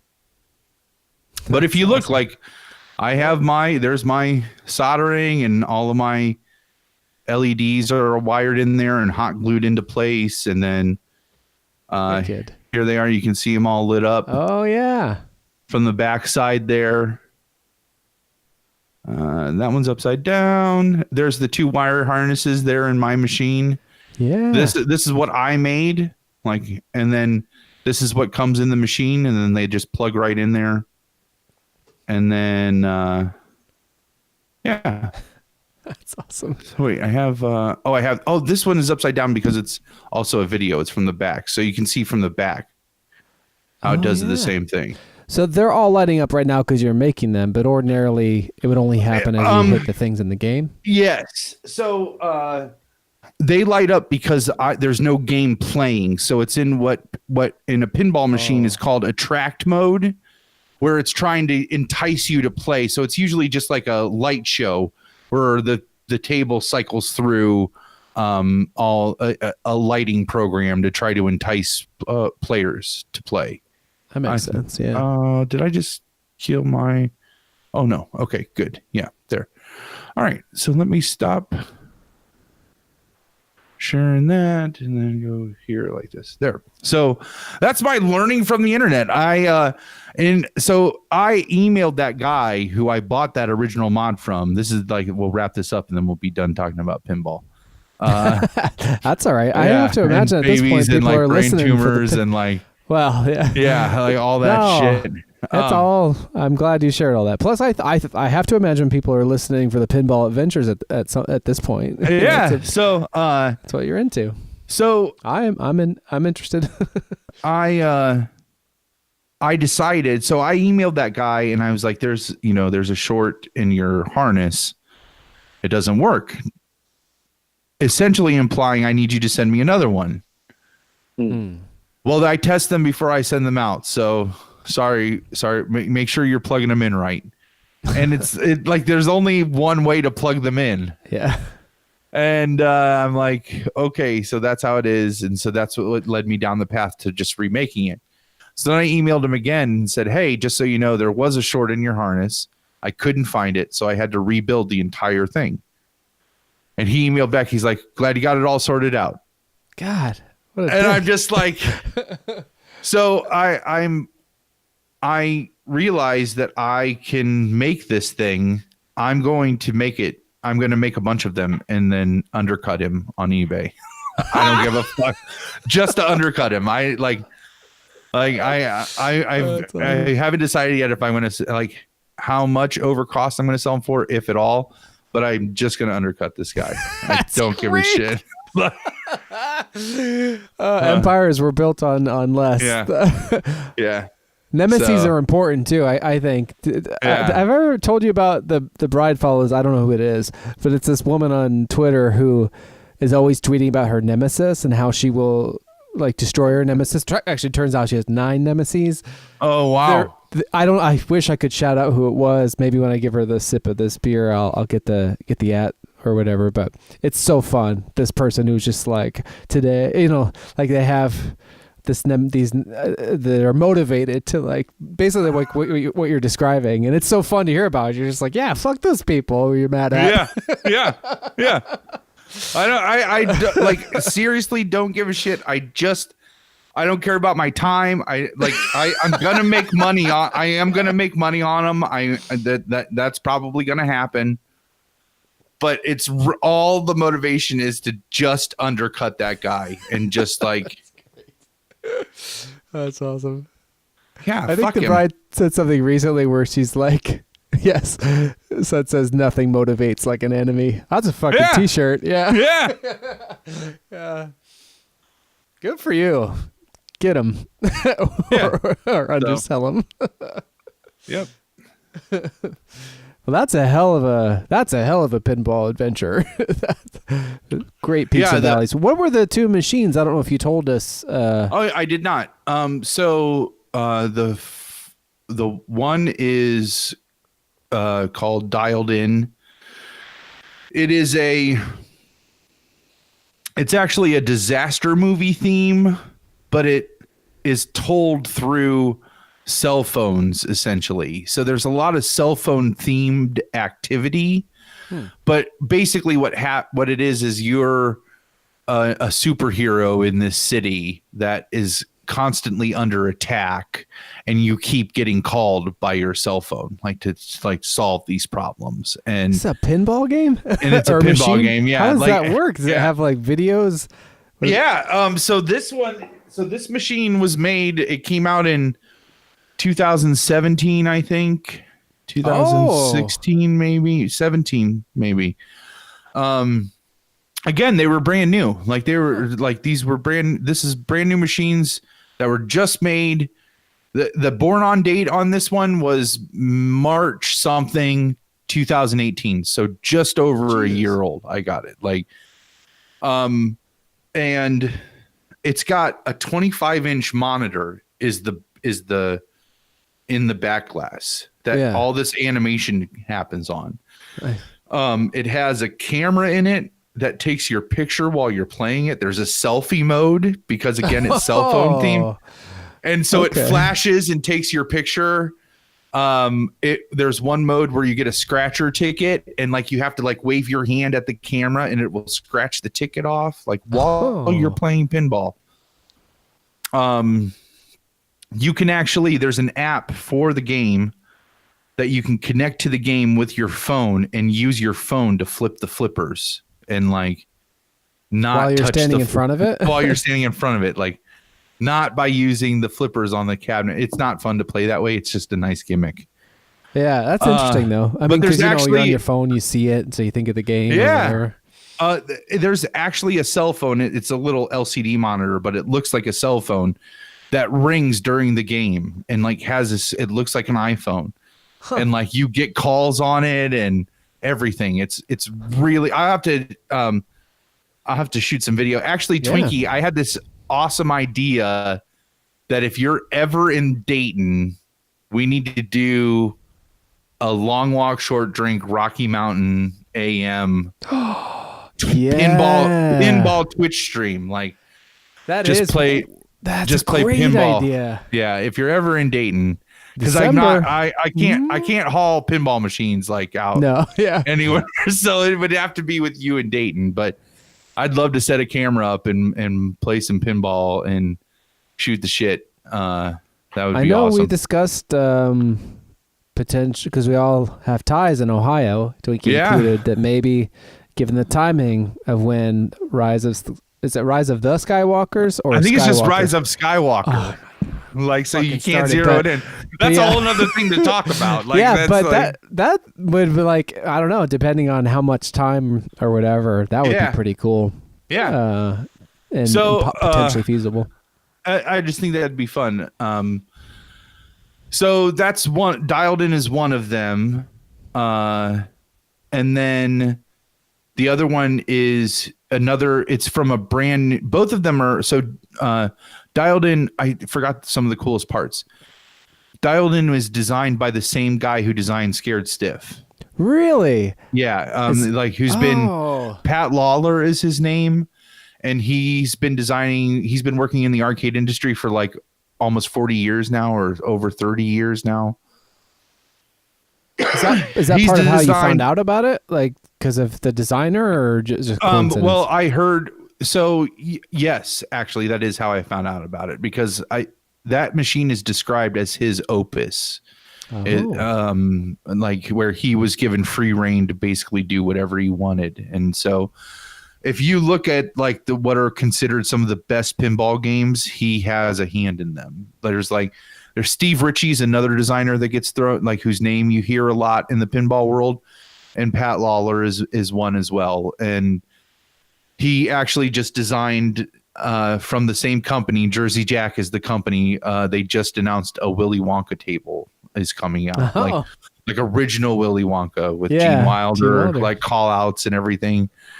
I told Ash, I was like, I seriously want to set up a fundraiser thermostat in our house where it's like down in the negatives, and that's debt that we were going to pay off. And then we pay that debt off, and then it increases, and at the top is a Willy Wonka machine. Nice. I don't know. I mean, how long would you say you've been at this pinball sort of procurement if you count all the way way back to when I built the virtual machine, like 2015. So, which I actually remember was one of the first things where we had fallen kind of out of touch, but that was one of the things when you had reached out, it was like Kung Fury and what was the other one? 2 movies like that you thought I'd be into. But when I talked to you on the phone, the thing that you were so super jazzed about was that virtual machine. Oh yeah, yeah. So that was kind of, but anyway, but like it's a pretty short time that you've been at this, particularly in the concentrated way you've already got the Ghostbusters thing. You already got your unicorn scared stiff. Yep. Yeah, I mean, this Willy Wonka thing is like 6 months away. Oh no. It's not even that. There's no way it's that close. What, does it not exist yet? It doesn't even exist yet. Okay. They're not even putting them out yet. It's soon. All right. But that company is Jersey Jack. The first machine they put out was a Wizard of Oz table, which is absolutely beautiful. They're still making that machine. It's awesome. So, totally new company. It was the first new pinball machine company to open up since the collapse of the pinball industry in the 90s. Yeah, I literally didn't think they were making pinball machines, and because my knowledge of it comes from basically these conversations, and that was the first new one. It is that a I remember really hearing about. sordid history. Like if you go back and you look at it, it's really shady. Like how the rise and fall of the rise and fall industry. of pinball. Twice it rose and fell in America. And we're on the third rise right now. Like I would argue that right now we are in a renaissance of pinball. Like there's a lot of new people coming into the community. There's a lot of new companies coming to the tables, new machines. We're seeing new innovations. We're seeing the prices of old machines are drastically increasing, even in the short amount of time that I've been collecting machines and trading machines. I would argue we're in like the third good rise of pinball. I'm waiting for the bubble to burst. This sounds terrible, for the bubble to burst again. So then all the price goes down on the older machines, so I can get a bunch of good stuff. You'll be too busy, like, can't think of the right term. I want to say setting down, because the bride and I watch Deadliest Catch, and that's what you do to like your rivals. Sometimes you set your crab pots on top of theirs, but you're gonna undercut. Yeah, undercut. You'll be too busy doing that. Yeah, making a fortune, undercutting that asshole. So, anyways, oh boy. Oh yeah. Mute the camera. Hey, you wanna do the crawl? She's just got her hand out. Hang on a sec. The bride has reached her hand in the door for audio only listeners. I'm gonna hand her the rest of this can.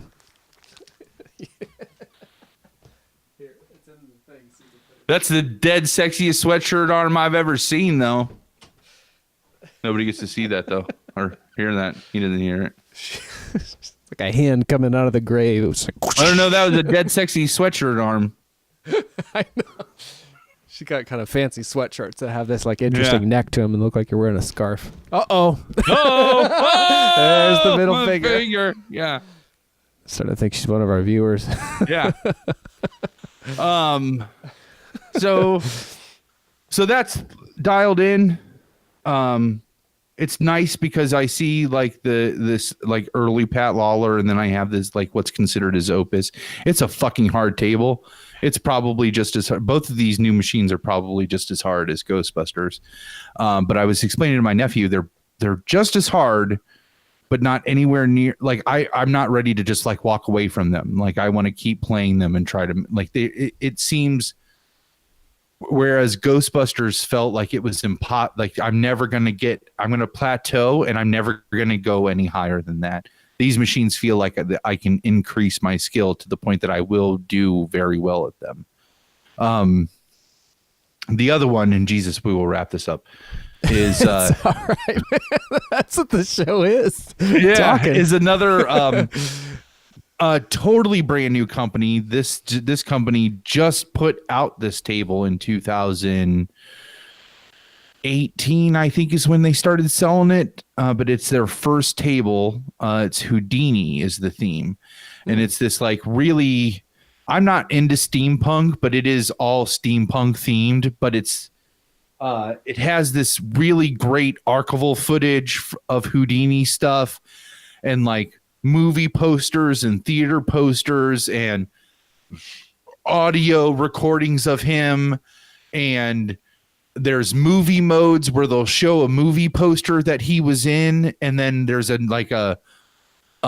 movie trailer guy that like talks about the movie and explains then what you need to do for your objectives. Yeah, 40 minutes away.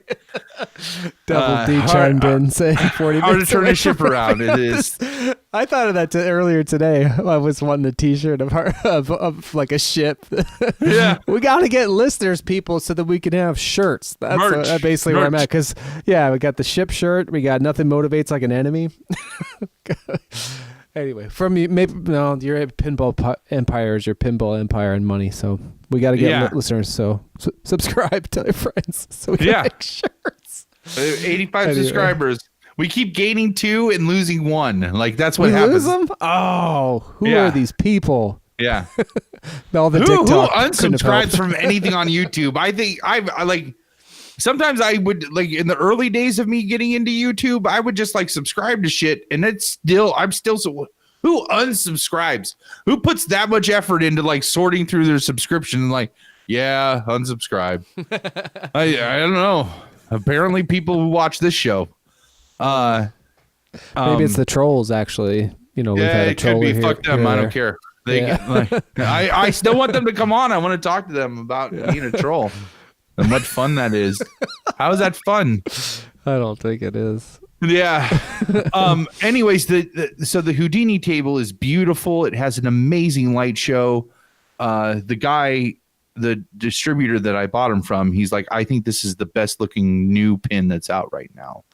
And after playing it and watching it and seeing what it looks like, I agree with him. It is gorgeous. Just gorgeous. Really beautiful light show, really beautiful. It's got all these really nice LEDs in it that are RGB LEDs, so there's like 4 million colors they can be or whatever.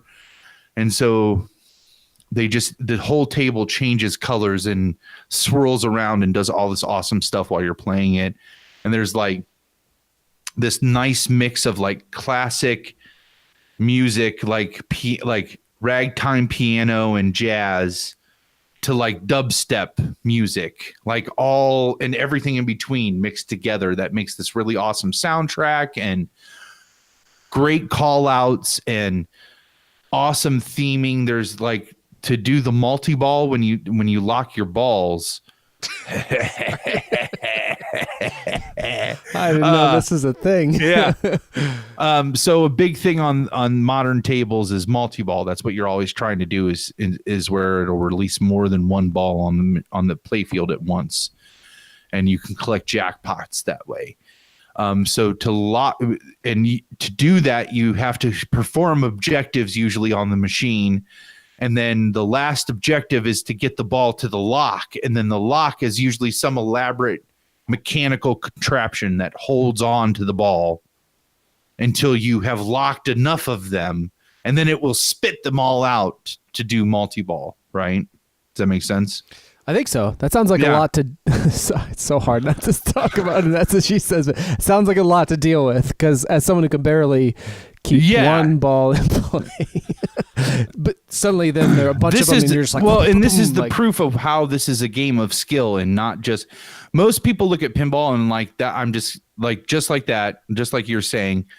I'm just trying to not keep the ball from going in between the flippers. Yeah, right? just trying not to get it out. Yeah. Yeah. And that's really called a drain. You don't want the ball to drain. I'm just trying not to drain the ball. Oh my God. Right? Yeah. And so... But once you play enough, I think really what it is so maintenance on a pinball machine is really expensive. And they're like cars or hot rods. You have to tinker with them, and they're 20 like Scared Stiff came out in October of 1996. That's an old machine. We're going on 23 years old? Is that right? 96 to 2006 to 2016 is 20 years. Listen, 23 years old, right? Nice, yeah. So it obviously is going from periodically is just going to need some tuning up to function the way that it should, right? Mm-hmm. That costs money. And so that's why if you go into these barcades where all these stand-up arcades are free, there's no moving parts in those except for the joystick and the buttons. Mm-hmm. those are super cheap to replace, and usually they don't ever wear out. The rest of the stuff is circuit boards and memory chips, right? Pinball machines have all of those things. They have buttons, they have circuit boards, they have memory chips on top of all the physical mechanical things that all need maintained and are getting wear on them, just like your car gets wear on it while you're driving down the road. So if you go to these barcades, the pinball machines are always still, they cost money. I think that's a huge barrier in this current day and age on getting people into playing pinball, because you go to an arcade, a barcade even, where all the stand-up arcades are free, and then I still have to pay $1, a minimum $1 to play this pinball machine. A new one could be up to $3 for 3 balls. No way. Like, not happening unless for someone to just try not to drain, like that. I can see, like, trust me, I know, like, that's not fun to just play where you're just trying not to drain. And then you start but once you get to play a pinball machine enough that you can get past that's a really low bar to get past the I'm just trying not to drain. Yeah. Where you just get you get a little bit of flipper control where you can stop the ball and catch your breath for a second. That really is not that's not really not a big bar to achieve. That's not a huge bar to get to. Yeah. But if your barrier is $1 a play, to get past that bar, I can see why nobody would want to do that. And so I think, like, knowing somebody with pinball or somewhere or building a virtual machine like I did, which I will be the first to admit a virtual machine is no replacement for a real machine. But I really think that let me improve my skills enough that I could go to an arcade and I could pay $1 a game and actually walk away from that $1 and be like, I got a really good game out of that $1, I trained for this. yeah. Like, I mean, I'm trying not to make it sound that like that, but that's exactly what it is. Is like, you just get that if you have access to where you can do it and the money thing is taken away from it, then you start to realize, like, how much depth there is. Like, Ash is one of the most awesome things that Ash says now is where she's like, because for the longest time, pinball was banned in America. They were still being made in America, but they were all being exported.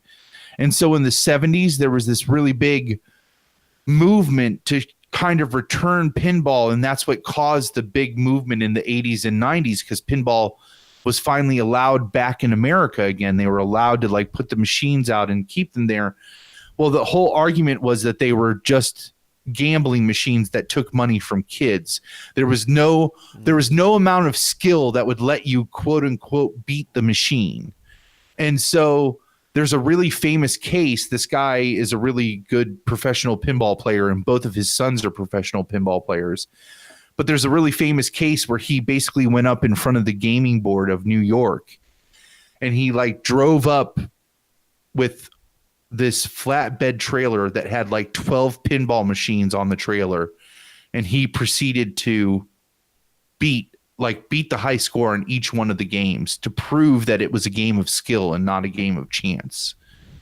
And that you could actually improve your skill to the point that you could, quote unquote, beat the machine. And so that is what helped, like, get the New York laws down, and then that caused the national movement to, like, bring pinball back. And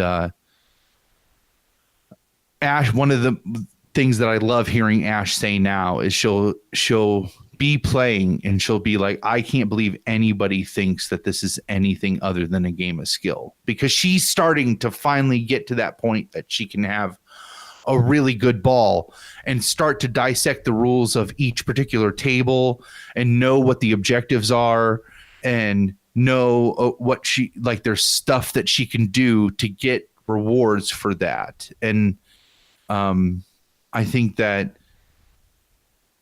I think that if more people could get to that, then it would really take off. Like, it would be huge. I think pinball could have a definite like renaissance in movement. So that's awesome. That must be. So you play side by side sometimes, and your little. Oh mini yeah, arcade now that we now? have like 3 that we can play like that. Yeah, like it was so awesome Saturday when we got the 2 new tables in. Scared Stiff still wasn't working yet.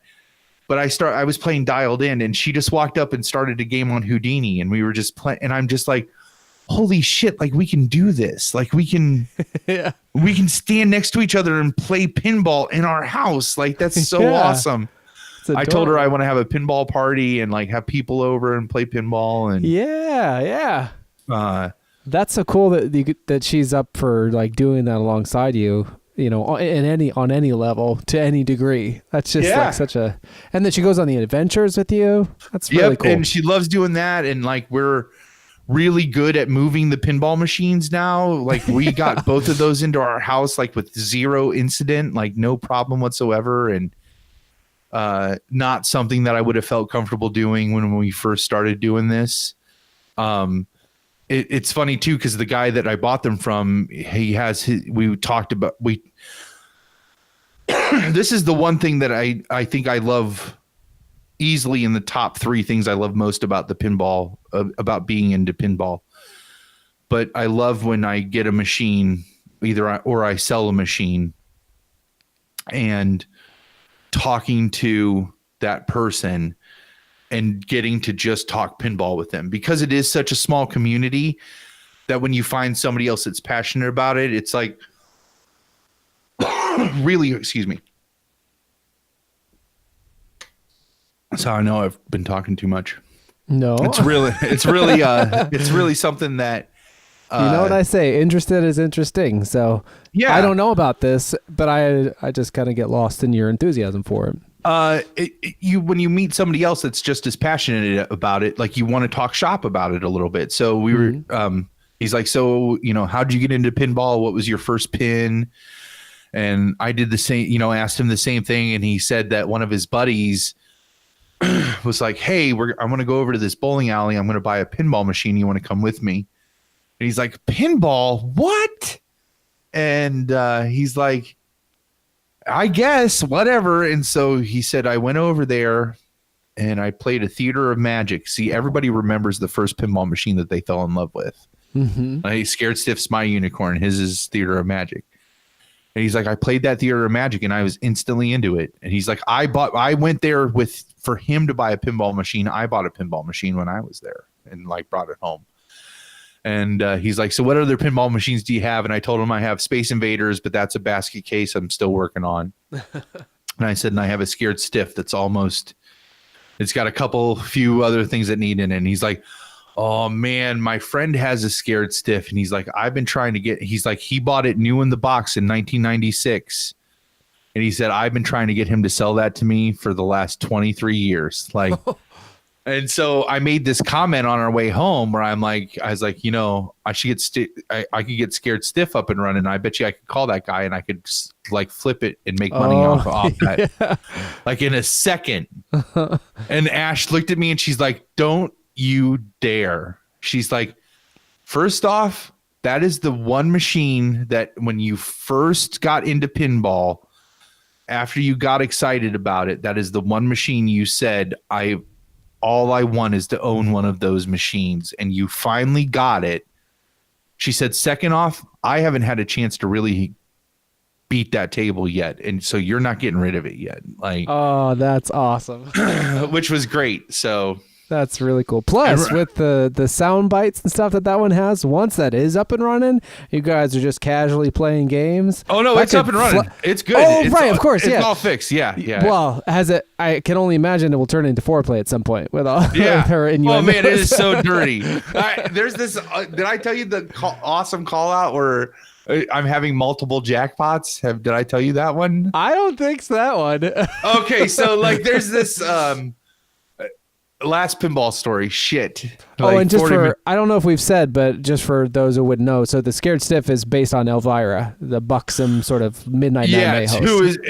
Who I am quite partial to, and Oh man, yeah. And so She's the mistress of the dark. yeah, and so the whole scared stiff table, if you didn't listen to that last episode, is just a giant. I mean, it's called scared stiff. It's like it's a giant innuendo for sex, which is her whole shtick. And so in the middle of the playfield it looks like a wooden crate, and it's called the monster, the terror from the crate. So there's 6 tales of terror, and they're all objectives that you have to beat to get to the last objective, which is the stiffometer. And if you beat the stiffometer, you get monster multi-ball, which is awesome. And anyways, the terror from the crate is a really easy multi-ball to get, and then it's really easy to get jackpots on that multi-ball. So you basically just bash the ball into the crate so many times, and then it opens up, and then you can get the ball in it, and then that starts the terror from the crate multi-ball. So it gives you 2 balls, and the whole object to collect jackpots is to just keep shooting the balls back into the crate. The crate's in the middle of the playfield. It's the easiest shot to make in the entire game. And so all you have to do is just make sure the ball doesn't drain. As long as you still have 2 balls in play. There's so many that's what she says, and Dave is struggling to I just want the sentence to finish in certain ways. As long as you have 2 balls in play. As long as you have 2 balls in play, the tear from the crate multi-ball is still going. And then if you can keep getting balls in the crate, you'll collect a jackpot. And for every jackpot you collect, it goes up the next time, right? Mm-hmm. And so it's one of those things that once you get it down, you can clean up on that mode, right? So because especially if you so many balls, it is so many balls. Yeah.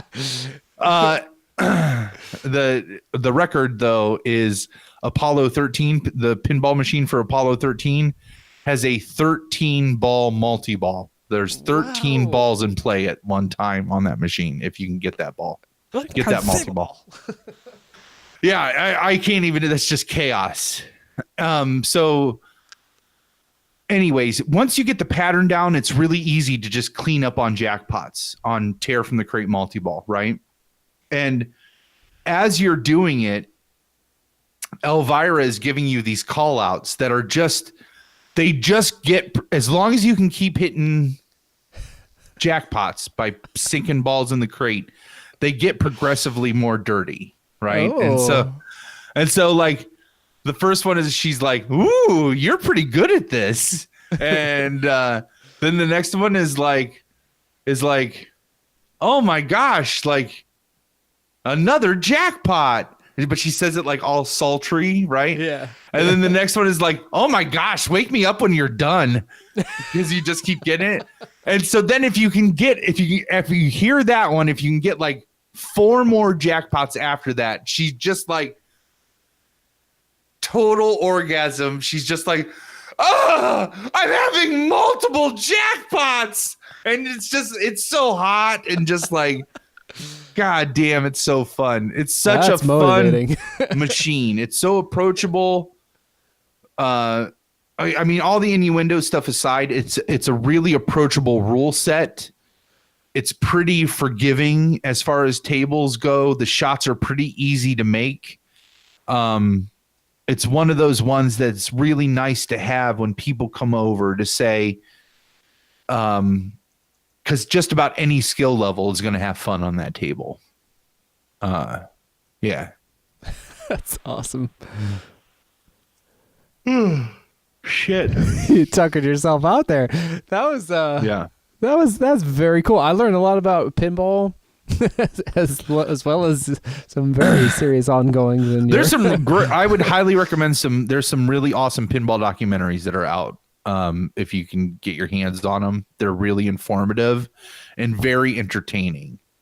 Name drop them. So the first one is called Tilt, and that's about so if you remember that machine I had, Revenge from Mars. Oh yeah, from the Tim Burton movie.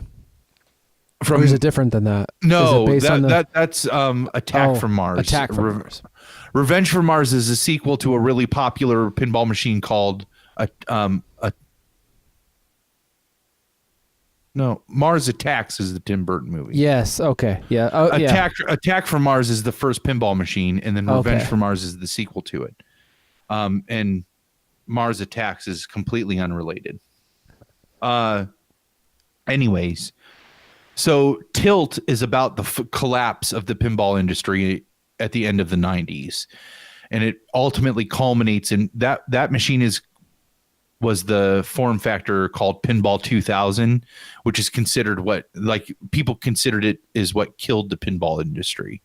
And that documentary all culminates to the creation of Pinball 2000 and how that killed off the pinball industry, basically, and how the pinball industry died.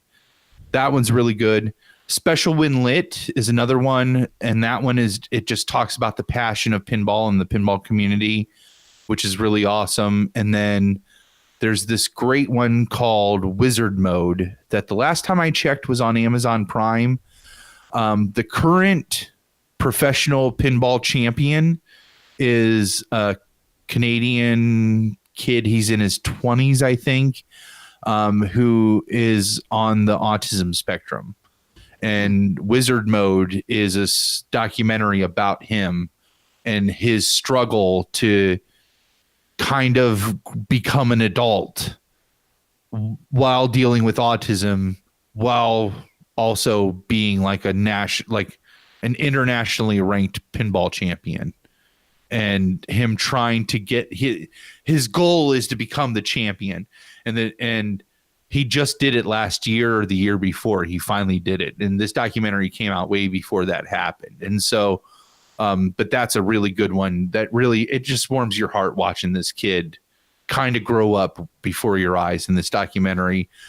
And pinball is just kind of like the catalyst for everything. So it's not really a pinball documentary. It's more a documentary about that kid and autism. But it's, again, like pinball is the catalyst for it. It's like this overarching theme that just they keep coming back to make you understand, to help you understand this kid in his life. Yeah, that's awesome. So yeah, all three of those I would recommend. They're all fantastic, and they're Triptych. they all are good or bad glimpses into the pinball community for sure. The 3-ball feature, Yeah. if you will. Yeah. Tri-ball. Tri-ball, sorry. I was trying to figure out how to work in Double D's great comment about Elvira being the dirty Dolly Parton. There's so much great about that phrase. That's a great title for something. Oh, yeah, she is the dirty Dolly Parton. You're right. It's also like it could be like a sex act. There's I don't know. Might cut that out and save it for something good. She's actually on the cover of a Tom Waits album. Oh, yeah. Oh, I remember that. You shared that on one of the episodes, and we looked at that image. Yeah. I remember it well, actually. Yeah. Oh, man. Like, seriously. Yeah, she's not recognizable. Cassandra Peterson, trust me, like that is a go-to Google image thumbnail search during opportune times when I have 3 to 5 minutes to kill. Speaking of which, so I got some shit the bride says that the last of which will tee up a very fun thing that I would love to discuss with you. So, but chronologically, here we go. I did these screen grabs, but it makes it. So this is from December 15th. This is just kind of everyday stuff. At Shit Dub Bride says, I guess you can follow along on Twitter as it happens, and every once in a while we'll read them on the show. So stuff my wife says that makes me laugh. So I had never seen Grumpy Old Men, I guess. Back in December, we were trying to decide like how to procure that, where to watch it. And we were going back and forth, and I don't know, it just wasn't clear. And so I said, am I to infer from that side you'd prefer to get it on disc? She goes, I don't know. I'm not the job of you. I go, what does that even mean? And she just goes, you don't know me at all. So I don't know what that means exactly, but it made me laugh. And here, I can't remember the actress. This is also from December 15th of last year, at the end of the year. We were watching some famous actress, and not a particularly young one, not like an ingenue, but like someone, it might be, I'm not sure if it is, but it might be Robert Zemeckis' wife. I can't think of her name. I feel bad about that, but you would know her to see her. And she was singing on Jimmy Kimmel Live. I guess she's made a couple albums or something. And so we're watching that. And I say, you know what the difference between them and us, meaning her and Robert Zemeckis, I guess. Yeah. I go, money, opportunity, and of course all the hard work it took to get where they are, etc. We were all just jackholes at heart. And she goes, I'm not a jackhole. I stay in my lane, bro. She goes, I'm funny enough to be an engaging teacher, but I'm not funny enough to be an actual comedian, because I don't want to have to say things like, it's about the work. And then I lose my shit, start cracking up. And she goes, you know what I'm talking about. Oh, gosh. Did you find that? It is I feel like her name's Rita something, but that could be wrong. Leslie Harder Zemeckis? No. Oh, maybe it's Tom Hanks's wife then. Oh, Tom Hanks's wife. Yeah. He was in some Robert Zemeckis movies. Spouse. Oh, Rita Jesus. Wilson? Rita Wilson. Yeah. Yeah. Okay. Rita Wilson was the actress. It's not that she wasn't a good singer, but she was. Anyway, digging a hole. Can't work with Tom Hanks ever.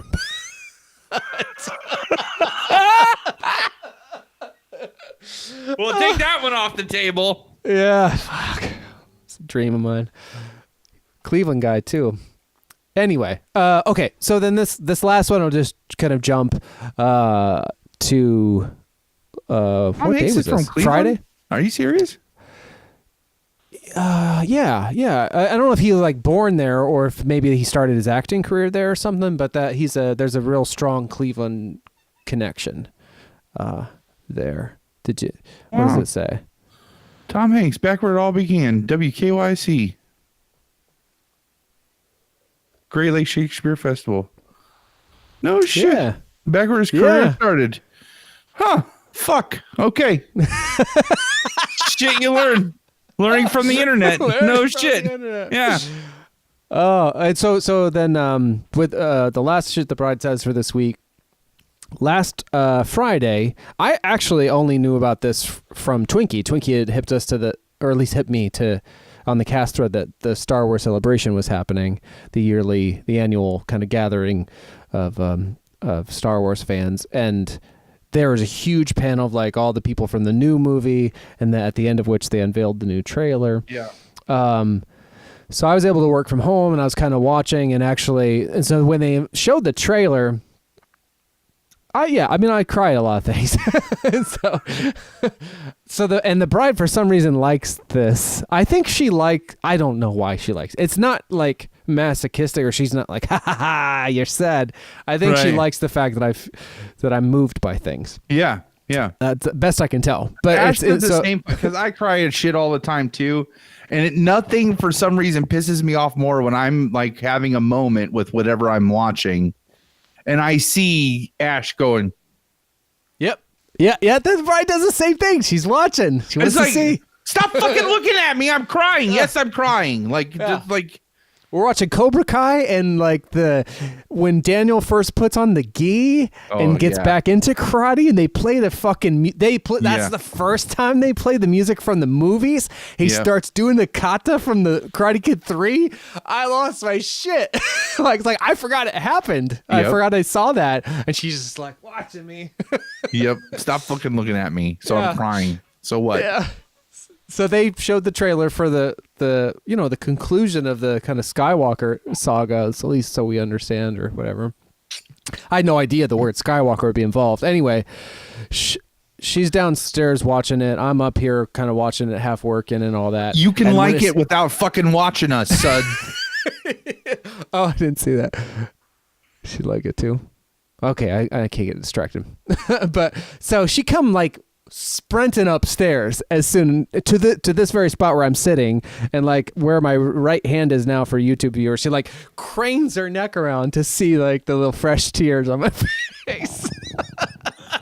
Stop fucking looking at me. Let me cry. I can't cry when you're looking. And then and so this is kind of a few minutes later after that. We're like talking about it. Actually, I can't share it because of her, desire to remain anonymous. But there's my WCTV director's chair is right here, also by my right hand. Yeah. Just to kind of stay out of the shot, and because I don't need it, but it's still sitting there. So she came up and she sat there, and we talked for a while. And she swung this microphone over so that she could talk in it. Yeah. And she did her voice for me. She's like, "My name's David, and this is how I podcast." And I ended up sending that video to Twinkie because Twinkie tweeted from his Rocky AM Twitch profile or whatever on Twitter.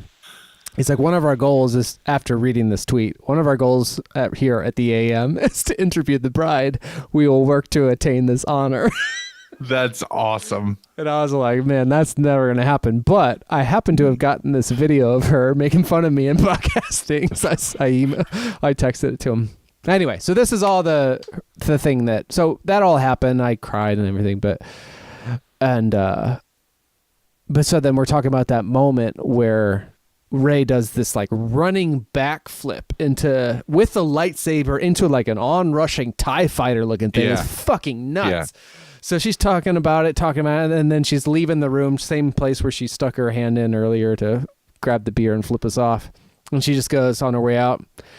Though, if she would have done it while balancing a glass of blue milk on her belly button, I would have been more impressed. So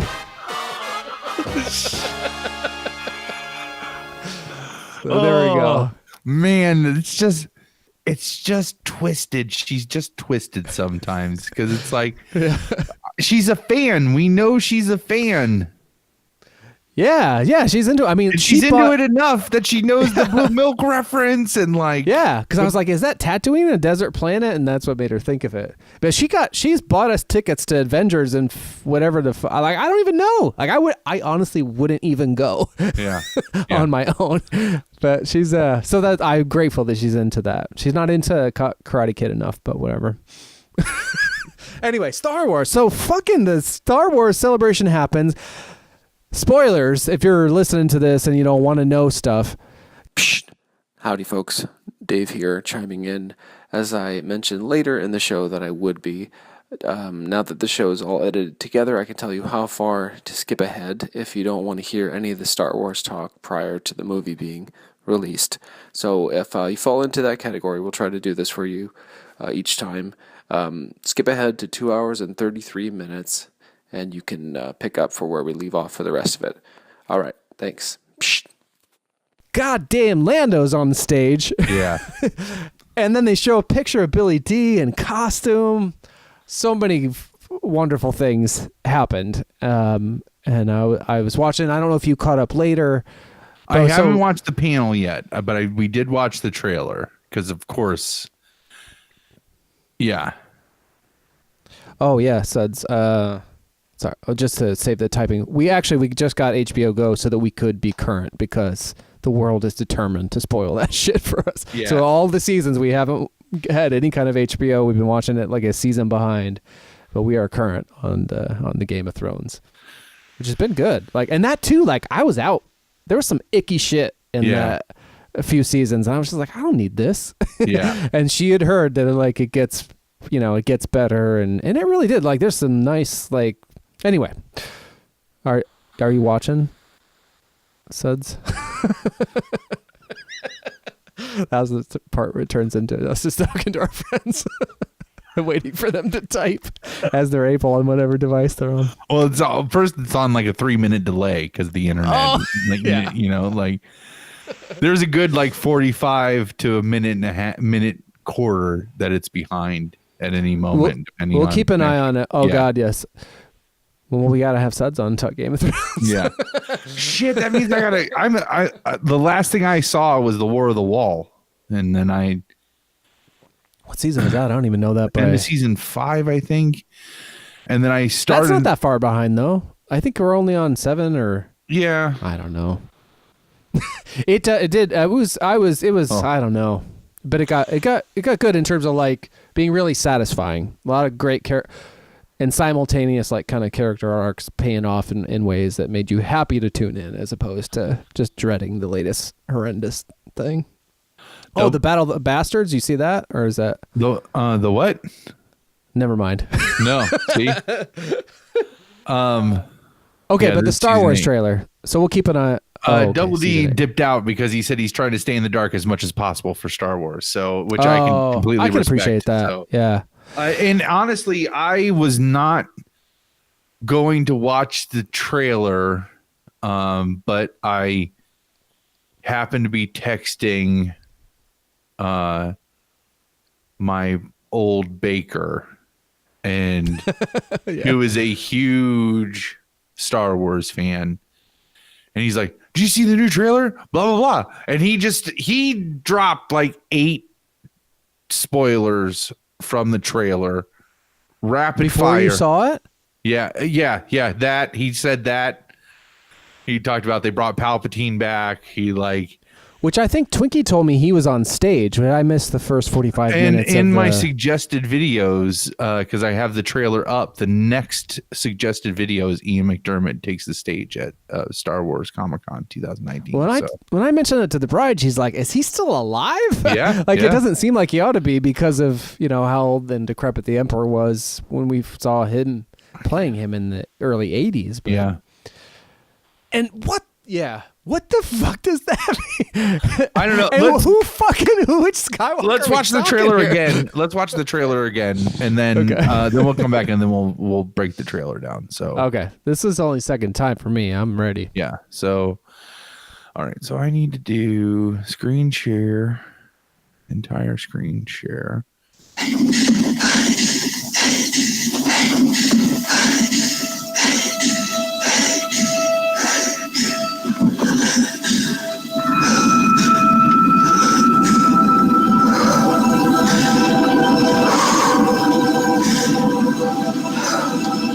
We've passed on all we know. 1,000 generations live in you now.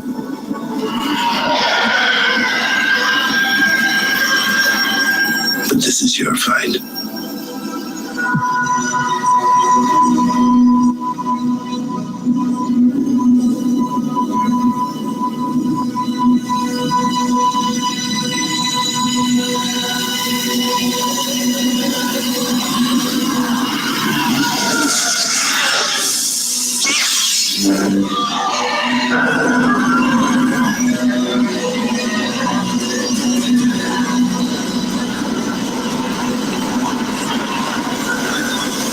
This is so nuts.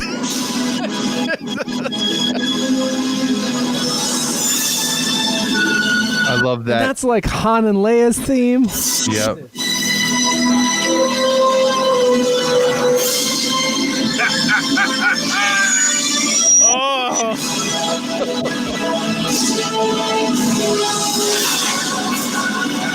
And 3PO on that ship. This fucking thing with Princess Leia. No one's ever really gone.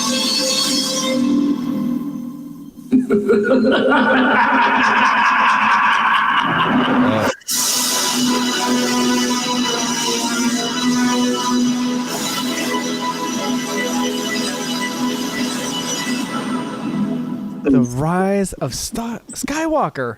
Yeah. I was so unprepared for a lot of that. There's even more so than you would think. Everything you were expecting to see in there was in there, and then there was so much more that you weren't expecting. Fuck, man. I really wasn't prepared for there to be more Princess Leia footage and then I worried, he's like, "Oh Jesus, is this computer generated?" And I think maybe the bride told me that it was something shot but not included in a previous movie. And Yeah. I heard like right after her death, Disney went on record to say that her character would not be recreated digitally. Like she would not. Oh. And then I saw something that like they showed her daughter what they were intending to use, and she like signed off on it, I think. This is all, I don't have any sources of any of this stuff, so, but I think I read somewhere though that she had seen it and she approved of it, essentially, like, because that was, of course, fucking Star Wars fans after her death, that's the first thing that they did was like, instead of like mourning the loss of her, it was like, oh, of course, now they're gonna fucking put her in as a cartoon, you know, and it's just like, you fucking like Nicolas pieces of Cage. shit, like, you, like that's why people fucking can't stand Star Wars fans, is because of you pieces of shit. That's the first thing you want to talk about, you know, like Princess Leia just fucking died. Like, can we just like be there for a minute, you know? Yeah. So my baker's really torn with this trailer. Like he in this movie in general, it seems like he really is upset. It's like if you were just, he really made a case where he's like, if you were just going to bring J.J. Abrams back and you were going to pay all that money to get him out of contract of another movie so he could come and direct this movie, if you were going to, if you knew there was potential, not even if you knew, but like if you were willing to do that, then why not just have signed him on to do all three and just let him do all three? It's almost like he was like, you should have either kept going the Rian Johnson route and let another director come in and like do their take on it, or you should have just let J.J. Abrams do the whole thing. Like, and then What maybe a fucking weird thing to be obsessed about for me. Yeah, Like, yeah. Who gives a shit? Well, I don't just understand. the continuity, because now he's worried. Like, his concern is that there's going to be a lot of time deconstructing everything Rian Johnson made. Like, they're going to work now to kind of break apart all of the things that he had set up. With what is that? What is that one? Force Awakens, and then Oh, fuck. The Last Jedi. oh yeah.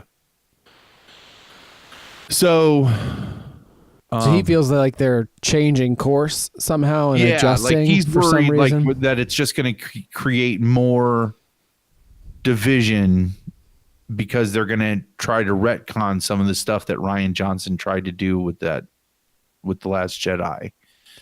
And I mean, I can see that position. I can see that fear of like, just stay the course you started, you know, but I don't know. This feels great.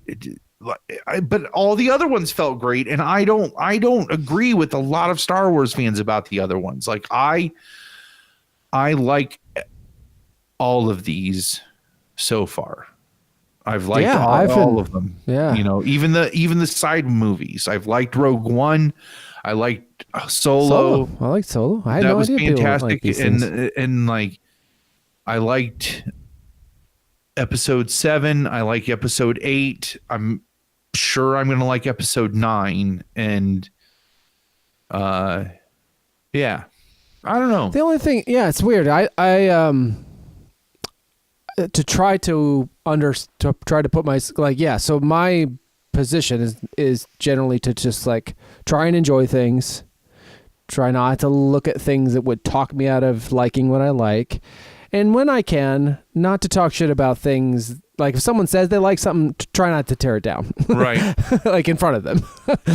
Because like if you like something, like I don't want someone to try to convince me what's wrong with things I like. So I don't want to, anyway, like all this. So, but that's how I feel about things. But if I try to understand, the closest I can get to latching on to this is the bride and I have a friend who was around for like so he's just like a little bit older than us, was around when 77 Star Wars came out, and it's just like a huge part of his life, and he's a huge fan and goes to Star Wars Celebration and all this, and he's a very extroverted guy.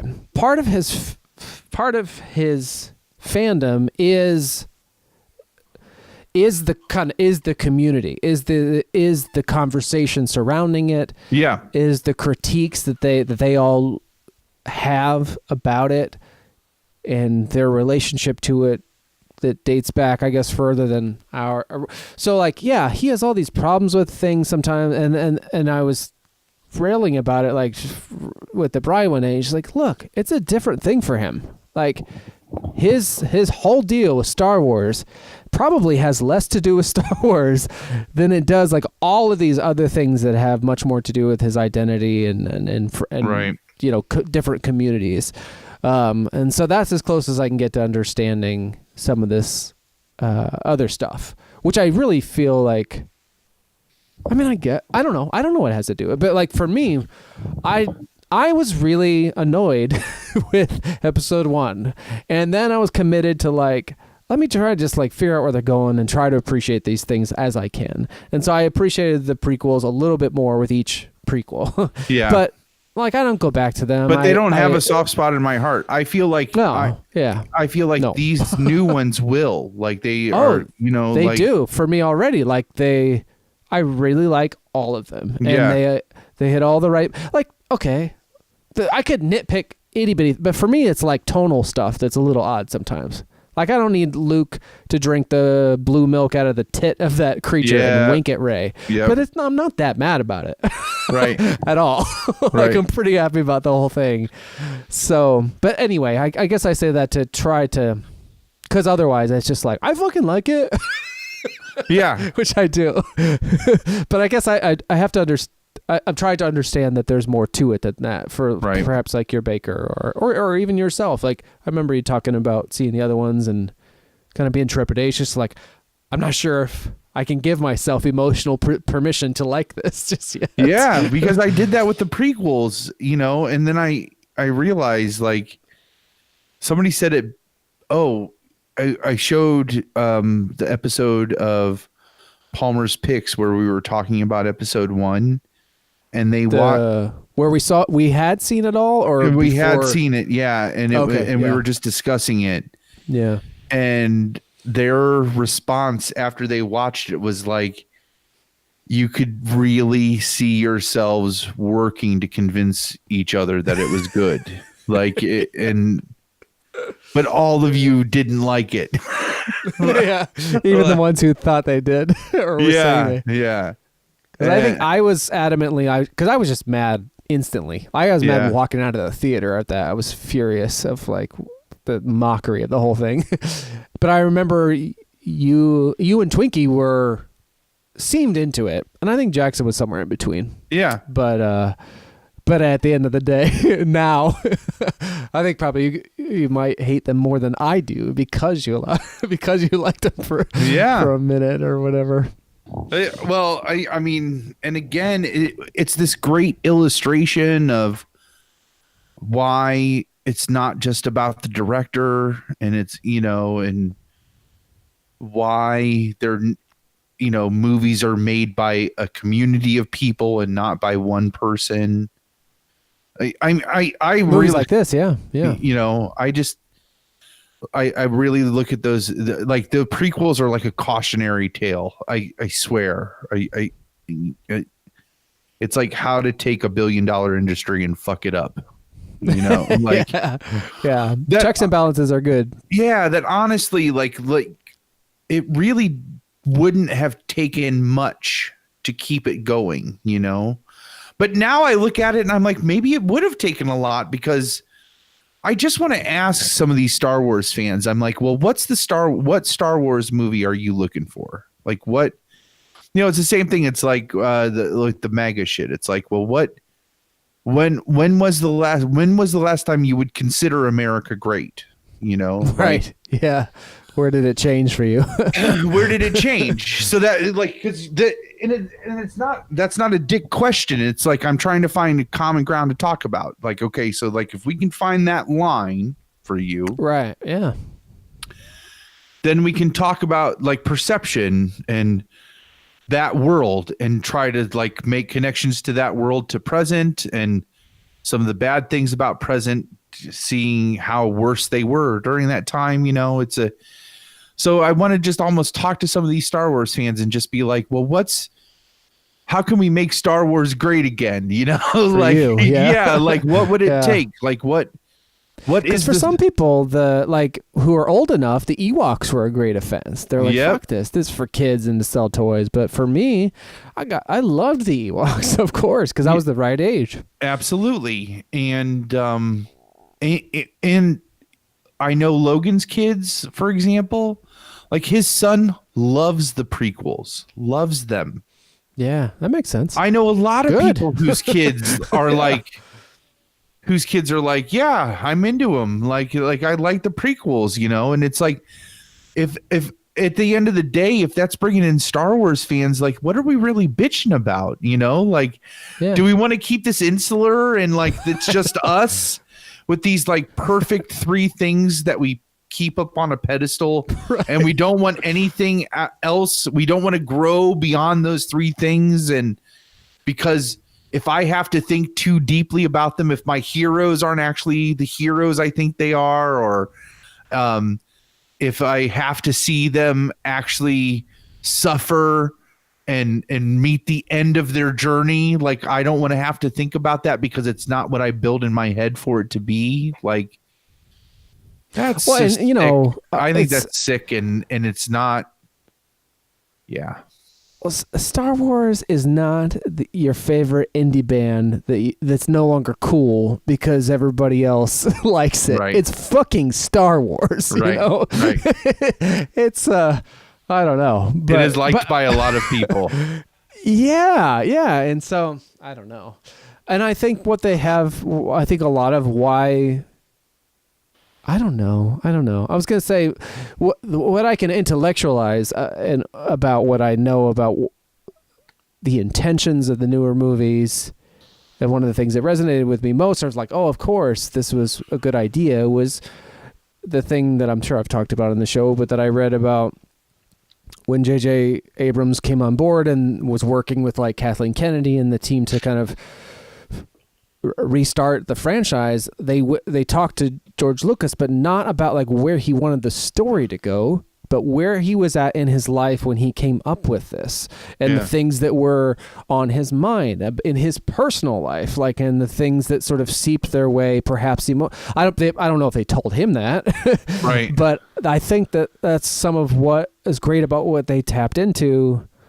That at least I know that's best I can tell, other than just a general tone that they've struck. Yeah, I don't know. I'm all about it.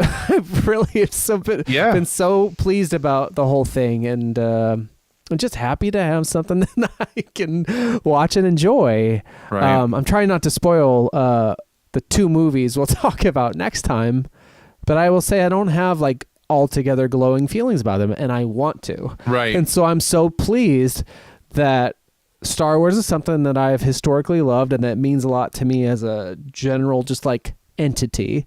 And so it's been really nice to have these movies that they are what I want, or at least they're as close as I could say. Right. There's very few complaints I have. And so whether it's fan service or whatever, I couldn't be more pleased to see the return of old characters, to see certain familiar or sort of similar, just to hear the word, like just to have to think about. In this, like right now, we're talking about Cobra Kai and stuff, like everything drops, everything is at your fingertips. Right. To be able to see something like this and anticipate it and dream about and think about things like, what Skywalker are they talking about? Is it Kylo Ren?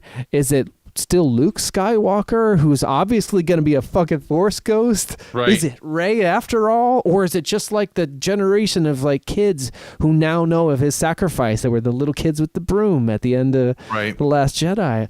That's just so fun it's a fun way to occupy my thoughts. and Kylo Ren, who were actually twins, just like Luke and Leia were, like, right.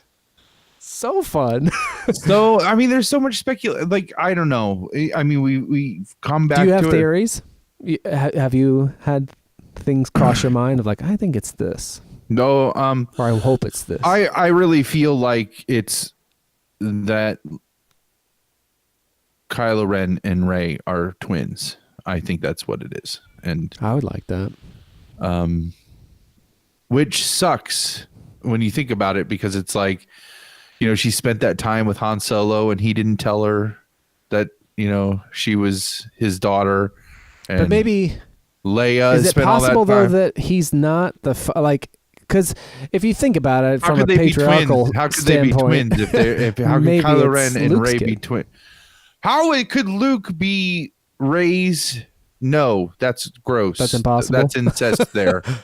Because that would mean No, he I'm not saying impregnated- like with Leia, but Oh. like if Luke had a child with someone, they would be a Skywalker. Because And- I'm still on the twins thing. Like they're like Kylo. Because I'm looking for rhymes, him 'cause, to like, be. Of course. the whole Sorry. thing is yeah. rhymes. You know, like that's Yeah. a big Which big that thing was with one of the Lucas things. is like he likes the stuff to rhyme, and so Yeah. I'm- I got lost with the fact that we know or that Kylo Ren is Han Solo's son. yeah, we know that's his Yeah. son, and and Leia is his mom.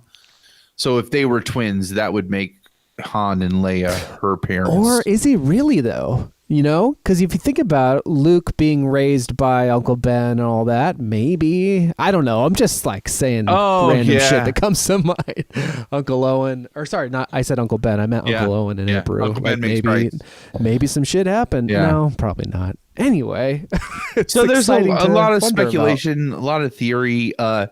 There I saw. So they've kind of cut Mark Hamill loose to go start doing interviews and stuff, like post this, you know. I love that as a phrase, like as just the thing, because that is true. Yeah, I you mean, cut that guy loose and he's off and running. I love it. So he goes on. He's on Seth Meyers. He did an interview on Seth Meyers, and I haven't seen that yet. there was a YouTube blurb, and the title of the video was Mark Hamill loves trolling Star Wars fans. And he comes out and they're talking about the show that he's on for the History Channel that requires a lot of makeup. And he goes through all this prosthetics and everything. And he said, I was working on a movie that I wasn't allowed to shave my beard off for. And he looks at the camera and he winks at it, you know? And everybody like freaks out, and he's like, I probably shouldn't have said that. Disney will probably be mad at me, but what are they gonna do? Fire me? Like, I could totally. That Yeah. was good. I could see him doing that. Yeah. In his his Yeah. expressive way. so, so the implication is that of course he's going to be there as a force, some kind of force spirit, or you know. I mean, thing. those new lines were not ones we'd heard. No, right? no. Hence them being new, but. So I don't know. I really hope that it's not that. I hope that it's not like what my baker thinks it's going to be, where it's What did your baker think? that they're just going to spend a lot of needless time trying to fill gaps that are perceived to have been created by Rian Johnson. For I his highly doubt that for his because I think deviation from I mean, I will admit I understand what fans are talking about, that it did I almost don't feel want you to tell like me, but I kind of want to know. well, it did feel like that movie, the whole point of that movie is we are moving this on to new characters. We are moving away from what we know, you know, and that was really off-putting. I think that's the root of what a lot of Star Wars fans' complaints are, is because Lucas makes stuff rhyme in his movies for a reason, and it's great storytelling, but it's great storytelling because your audience likes things that are familiar in any kind of story you're trying to tell, right? Like they don't want to have to really think about it a lot. They just want the stuff that hits all the feels in the right ways, right? So once you find a formula that works, if you just keep pinging that same formula over and over again, and I think that's what Rian Johnson was like, we're going to take that fucking formula and we're going to spit it, we're going to put it in a grinder and we're going to grind it up and spit it out and see what comes out the other side with all these new characters. And that really turned a lot of people off, I think. Because they like that those feels are, it's really easy to keep just pushing those feels if it's the same thing over and over again. So, and I felt like there was a concerted effort to make The Last Jedi the start of something new that wasn't what we were used to, you know? Yeah, I can see that. At the same time, there are familiar. I was trying to think what you meant, like by new characters and stuff, and I guess something like Rose would be who caught. That was one of them. Oh well. Do you mind spoilers for the panel? Well, no. I don't care. You about know, that. people were there, like so that. Yeah, but I can't know remember she the caught actress. she caught some of the worst grief at all. Yeah, like and sick so- stuff. Like Yeah, truly, like really malicious. And I don't even really know. Like I didn't look into it, but I knew generally that happened. And so it's when she was on the panel when they got to her. I think she got a standing ovation. Like it was somewhere in the middle, but they're just like when the Stephen Colbert looked to her to ask her a question, it was so like I just like burst into tears because it was just such a nice thing to see. Right. The outpouring of support for someone regardless. Like you knew where all that was coming from. Anyway, so I was trying to think like what new character do you mean? Because one of my big things about The Force Awakens was like I realized meant the big four though, like, you know, Rey, Poe, Kylo Ren, Finn, yeah. and Finn. Yeah. But my one of the bigger revelations to me, or just something that I didn't realize at first, but like as I thought about it more, I was like, maybe it sounds weird, but like I didn't need Han Solo in that movie. No. Like I love these new characters. Yeah. I actually, if I had to cut like one scene from Force Awakens, it'd be that thing with the monster on the Millennium Falcon or whatever that was. Like Yeah. I'm not saying it was. Well, maybe it's kind of. I was not for me. Like I would have rather seen what those four were doing. That's not to say like I don't like Han Solo or whatever. Right. I just mean like I was really drawn to those characters, so maybe that's why it didn't bother me. But at the same time, like I was a Luke Skywalker kid growing up. Like that was my favorite character. Right. The one I identified most with, and so just to have that time with Luke Skywalker in that movie, and even for him to be a different Luke Skywalker was kind of weird. But at the end of the day, when that amazing scene, the climactic scene of that fight with Kylo Ren where he's projecting himself and all of that, and ultimately, you know, that was, he's no longer like here with us physically. As I didn't think about it before we were talking about this and the rhyming, but like, it reminds I keep picturing that moment in A New Hope where Obi-Wan Kenobi knows Luke Skywalker is watching him. He looks over to the side, he looks back at Darth Vader, and he just holds up the sword and lets him strike him down. He did that, like that sacrifice, kind of knowing like whatever, but part of it is knowing like that's the future, you know? Right. And I can be with him and inspire that. And I think Luke Skywalker had lost that. Like he lost faith, and it was renewed in Rey, and realizing that with this sacrifice, he could launch an army that could overthrow the. So, I don't know. It all gets excited to talk about. Absolutely. No. And of course, Long Walkers, there's going to be just Star Wars talk for the rest of the year. Just bank on that. Yeah. And I think what I'll do to respect some of our longest walkers, our longest with us and our faithful, well, I'll just do it for Double D. I don't care. I don't know. But I'll put a little disclaimer once I know what the edited time is before we get into Star Wars talk, and say like, look, you can skip to this point in the show. Like I'll cut in probably just on my iPhone or something and say that so that you can avoid it if you want. And I'll help make sure that we keep our Star Wars talk to one chunk of time so that is relevant. So there's not like 18 timestamps, like avoid this timestamp, this timestamp. Oh yeah. We'll just be mindful. Yeah. But anyway, so we've had a long walk indeed, and I think that's I'll save the King stuff I had for just to kind of help maybe set up some discussion about Pet Sematary. Oh to yeah, supplement no, it. I think that's fine. Can you do what was the 94 movie you were going to talk about tonight?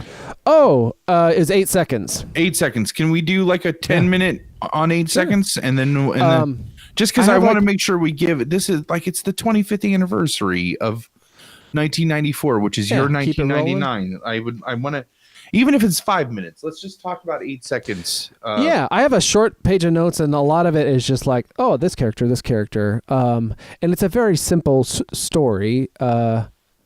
But 8 Seconds came out in 1994, early in the year, and it's a biography of Lane Frost, who was a champion bull rider. I have no inherent interest in bull riding, but I was and am a fan of Luke Perry. So I went to see it because he was in it. And it's on the list because, not just because I liked it, because I guess I'm trying to, I think the things that are ultimately on this list for me they had an impact, like in terms of just not just like, oh, I liked this movie. Like I saw 8 Seconds and I went out and like got my own pair of cowboy boots and like fancy shirts, like, and I didn't wear like a cowboy hat, but I kind of did everything but, and I didn't like try to ride a bull, but like it influenced like the way that went about my day-to-day life. That's awesome. I really liked the music in it, the soundtrack, the songs. I mean, I'm trying to remember if I was, because I was a student trainer, like an athletic trainer, like taping football players' ankles and standing on the sidelines of football games as a high school student because of like a childhood friend whose brother was doing it. And so when he went in, so when his younger brother was in my grade, and one of my few friends other than Jacko, I think his mom thought it would be a good idea to help me socialize in high school, or kind of in like, since I didn't have any older siblings, and it really did. I mean, all of those big guys who might have picked on me were very friendly with me because of my position on that football team. But I mentioned that or not on the football team rather, but on the sports medicine side of it or whatever. But my buddy's older brother was all about country music, and from Wayne County, was kind of farming. So like there was communities and there was that around. Anyway, so I'm trying to remember, that would have been 1993. So I think I was already hearing a lot of country music because of that, like in the room, in the little sports room where we're taping up ankles and stuff. So I think this kind of stoked that a little bit more, and I just had like a little country phase. But now in retrospect, I think part of the reason I love that movie is also because of John Avildsen, the director, who directed Rocky, who directed The Karate Kid. And it has that same kind of Horatio Alger kind of central heroic figure around which the whole thing is built. And Luke Perry is insanely charismatic. And the character is like a super sweet kid, like he's he's a young man, like late teens, early 20s. And that's part of what charms even like, so he goes out on the road wanting to be he wants to be a bull rider as a young child, and then he hooks up with Tuff Hedeman and Cody, I can't remember Cody Lambert. So these are real people, and ultimately two of the stuntmen in the movie, the actual Tuff Hedeman and Cody Lambert. And Cody's he writes poetry. He's not like an erudite sort of like sophisticate or something. He's a cowboy bull rider who also, they never show him riding bulls. Anyway, but he writes poetry and he reads it. And Tuff is played by Stephen Baldwin, and is like just in our small group of friends, he's like kind of the most antagonistic sort of macho side of a Pumps or something. Okay. That kind of thing. But like you have someone who's like not that, especially like if you think of me and Pumps as teenagers, there's a little bit of not to make me the hero, just make me like the smiley demure guy. Right. And then the guy that's like kind of projects a lot more confidence, but that are still somehow friends. but and I'm not I'm not like a Stephen Baldwin fan as a matter of course, but I fucking love him in this movie. That's awesome. He's wonderful, and the chemistry of those three as like this team of guys on the road, like riding bulls and making a little bit of money here or there and all that is really nice. The camaraderie of all that. Oh yeah, I like Stephen Baldwin. That's the blonde Baldwin brother. Yeah, in this movie he's not blonde, but he's outstanding. The whole cast is really. You know, there's a thing with like certain directors where things they have like kind of, it's not necessarily tricks, but it's certain sensibilities, and a lot of times they work. Every once in a while they don't, but like it's a kind of an alchemy and magic that if you have the right cast and all of these elements that the collaborative medium that filmmaking is, like Cameron Crowe like has some great movies, but he has got some not so great movies that you can still see him doing the same stuff. It just doesn't quite work. Yeah. But I would argue that this is one of John Avildsen's movies that I would say like probably in order of prestige, it would be definitely Rocky, Karate Kid, and then everything else. But I would rank this third. In terms of greatness, it's hard for me to say if Karate Kid or Rocky has like, you know, I don't know. But anyway, it's got that kind of, it's got a lot of heart, and the characters are so, they're broad, but they really work. Like, and so there are scenes in this movie that feel like they could be from a 1950s movie, and it does take place in like the mid 80s, even though it was made in 1994. So there's some stuff that's very old fashioned about it, and perhaps cliched, but for me, it all just really works. The Cynthia Geary, who plays like the Lane Frost's eventual wife, like their kind of romance is like a puppy love and whatever. It all works, and for me, it really works, and it's predictable beats, but at the same time, it's real life. It's a real life story that has a lot of the same pitfalls. Eventually, Lane Frost does become, champion bull rider, and there are parts of that cause some problems in his family life and all of that kind of thing. Yeah. And spoilers, he dies. Yeah. Anyway, so the chemistry of all the characters works like gangbusters for me. The super well cast, and then at the end they run like a montage over the credits of the real people, of a lot of Lane Frost's real bull rides. You see his real wife, you see real Tough and Cody, and it's like it's a pretty strong likeness as well, and it's easy to, I don't know, it's easy to imagine all of this having it, the roots in reality. What else? Just a few things. I love, like, Stephen Baldwin's always calling Lane a puss. That's a recurring thing, which is really fun. Let's see. Interestingly enough, for me, just me personally, so long-time listeners to our show will know I have a deep love for Jewel, the singer-songwriter.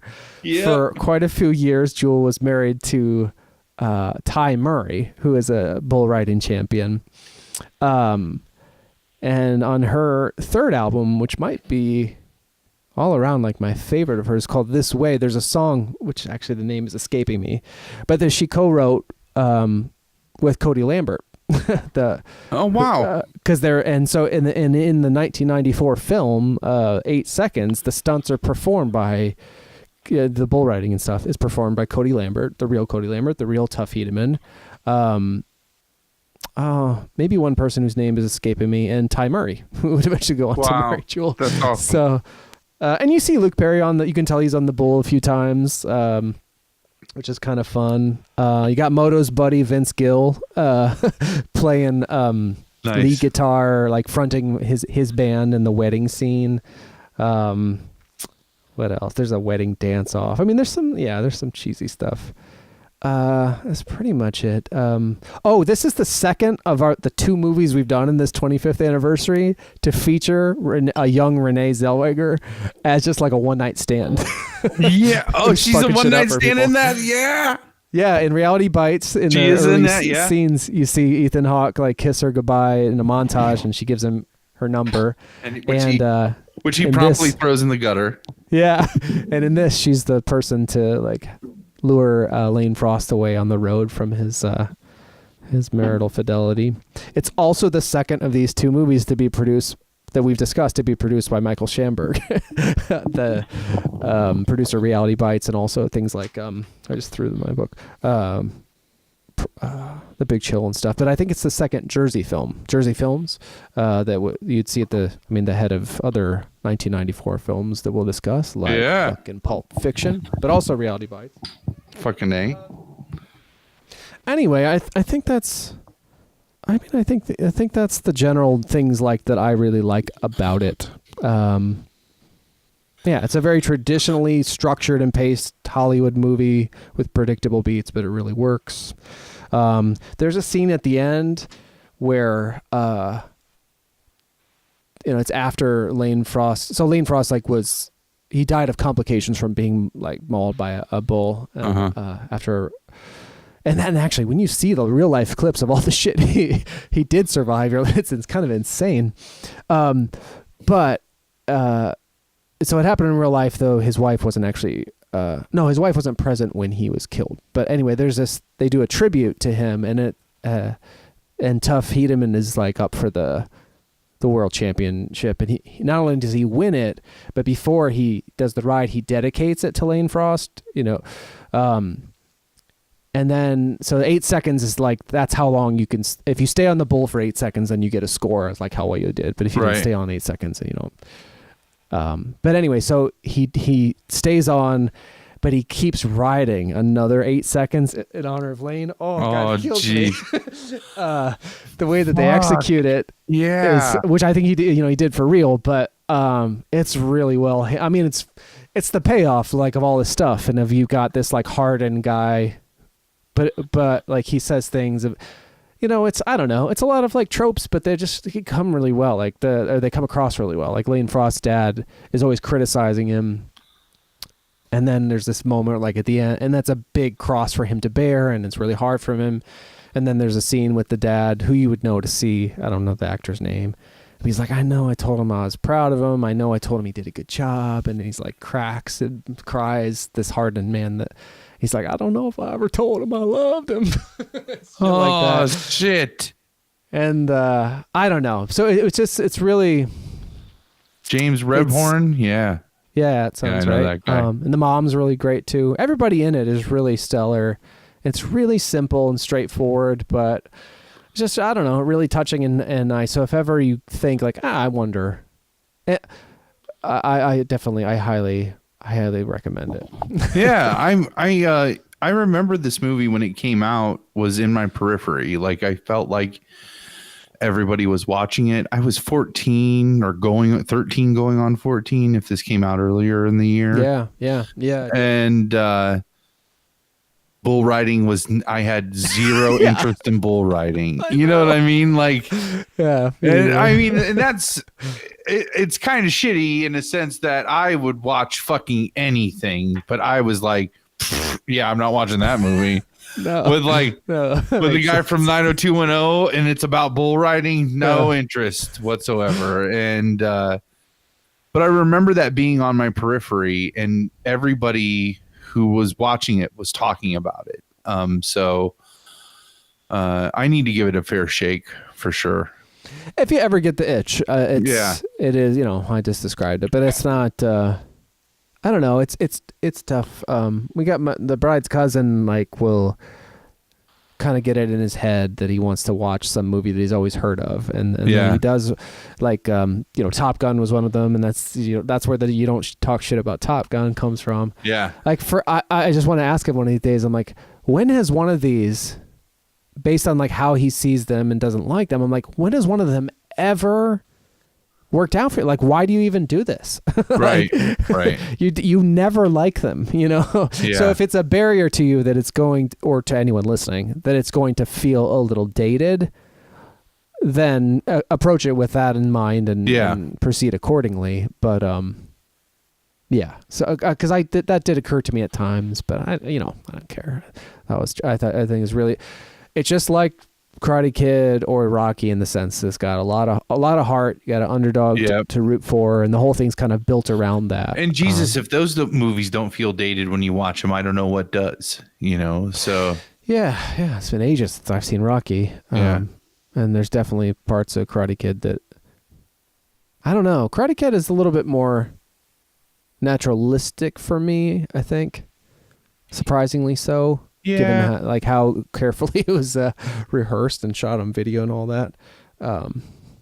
Anyway, but 8 seconds. I like it. I recommend it. It's my second here of these 25th anniversaries. Yeah. No. Good deal. Yeah. But thanks for giving me the opportunity. I actually did go back and rewatch it because of this discussion, because I hadn't seen it in years and everything, and it was really nice way to pass an evening. Yeah, sweet. Yeah, good deal. I'm looking forward. What's the next one we're going to talk about next episode? Oh, sure. I do have it up here, but I hadn't looked chronologically. It would be The Crow. All right. which is May 13th. Which actually might shake out similarly to, I don't know, definitely will not talk about The Crow because there's nothing I could say about it that's not collected on episode 57, including like my story of seeing it on May 13th, 1994. What would the next one then? So if we skip the next one chronologically, I almost didn't include this and I'm not sure we should, but is Wolf. Oh, I know Jack that Nicholson? movie. Yeah, with Jack Nicholson. Have you seen that one? James Spader, is that? Yeah. As I look at the rest of these, I don't know how influential it was to me.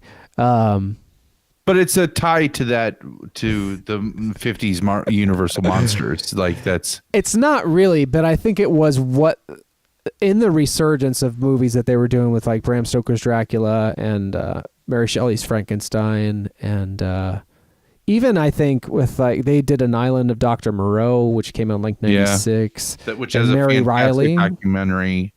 I'm pretty sure the majority of my distaste for Val Kilmer comes from the documentary about the making of An Island of Dr. Moreau. Interesting. Yeah. Is that a feature thing or like? It's feature length. Yep. Because I have the DVD, but I haven't watched it. That Val Kilmer was such a piece of shit prima donna on the set of that movie.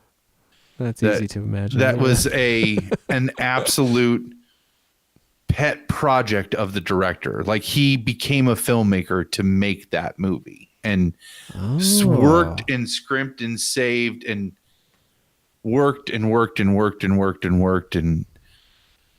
promised that he could get Marlon Brando to shoot to get funding and backing, and then went and convinced Marlon Brando to come and be in this movie. And like, that was like at the height of Marlon Brando's, like he was like close to the end. So he just didn't give a fuck and like refused to commit any memory, like line dialogue or anything from the script memory. And then at the same time you have Val Kilmer that's just fucking flat out refuse. Like, okay, I want to rehearse. I don't rehearse. Like, who says that who says that kind of stuff to a director? Like, to Marlon Brando. Yeah. Well, no, like Val Kilmer is saying that to this first time. He thought it was beneath him that how dare the studio put him with a first time director. Like, oh jeez, of a studio feature, so when there's a great Ron Perlman story about that. He's in that movie, I guess, as a Marlon Brando story, but as really, I think it's in his autobiography, but I heard him tell it elsewhere. But yeah, that was kind of like, I think they were trying to see through some of those characters, not necessarily, and it wasn't at Universal. They were trying to take the literary properties. Yeah. All this was like at Dracula and Frankenstein were at TriStar Columbia, and I don't know if it was also TriStar. There was a Dr. Jekyll and Mr. Hyde they did by way of a movie called Mary Riley that's sort of told from like the maid's perspective of Dr. Jekyll and Mr. Hyde. Yep. But I remember that. I like that. Yeah, that's a creepy little movie, and it's cool because Jekyll and Hyde is played by John Malkovich, Oh yeah. which is interesting. And so, yeah, I guess Jack Nicholson as a werewolf. There's an interest there. And I don't know. I like that. I saw that in the theater. I saw that at Lake Cinema 8, actually. That was my favorite sure. theater Yeah. in the area that we grew up in. Yeah, I have very And, fond memories of that. Oh Wait, Lake Cinema 8. the That's one in Barberton, Barberton, right? yeah, Barberton. Yeah, I saw it in Barberton too, Yeah. actually. Yeah, it's funny you say that. But I Yeah, that is a cool remember theater. even as a kid being like, oh, they're trying to like, I didn't know the language for it or the words for it, but like a modern telling of that story, you know? Yeah, Like, yeah. almost I know it's not the same thing, but it reminds me of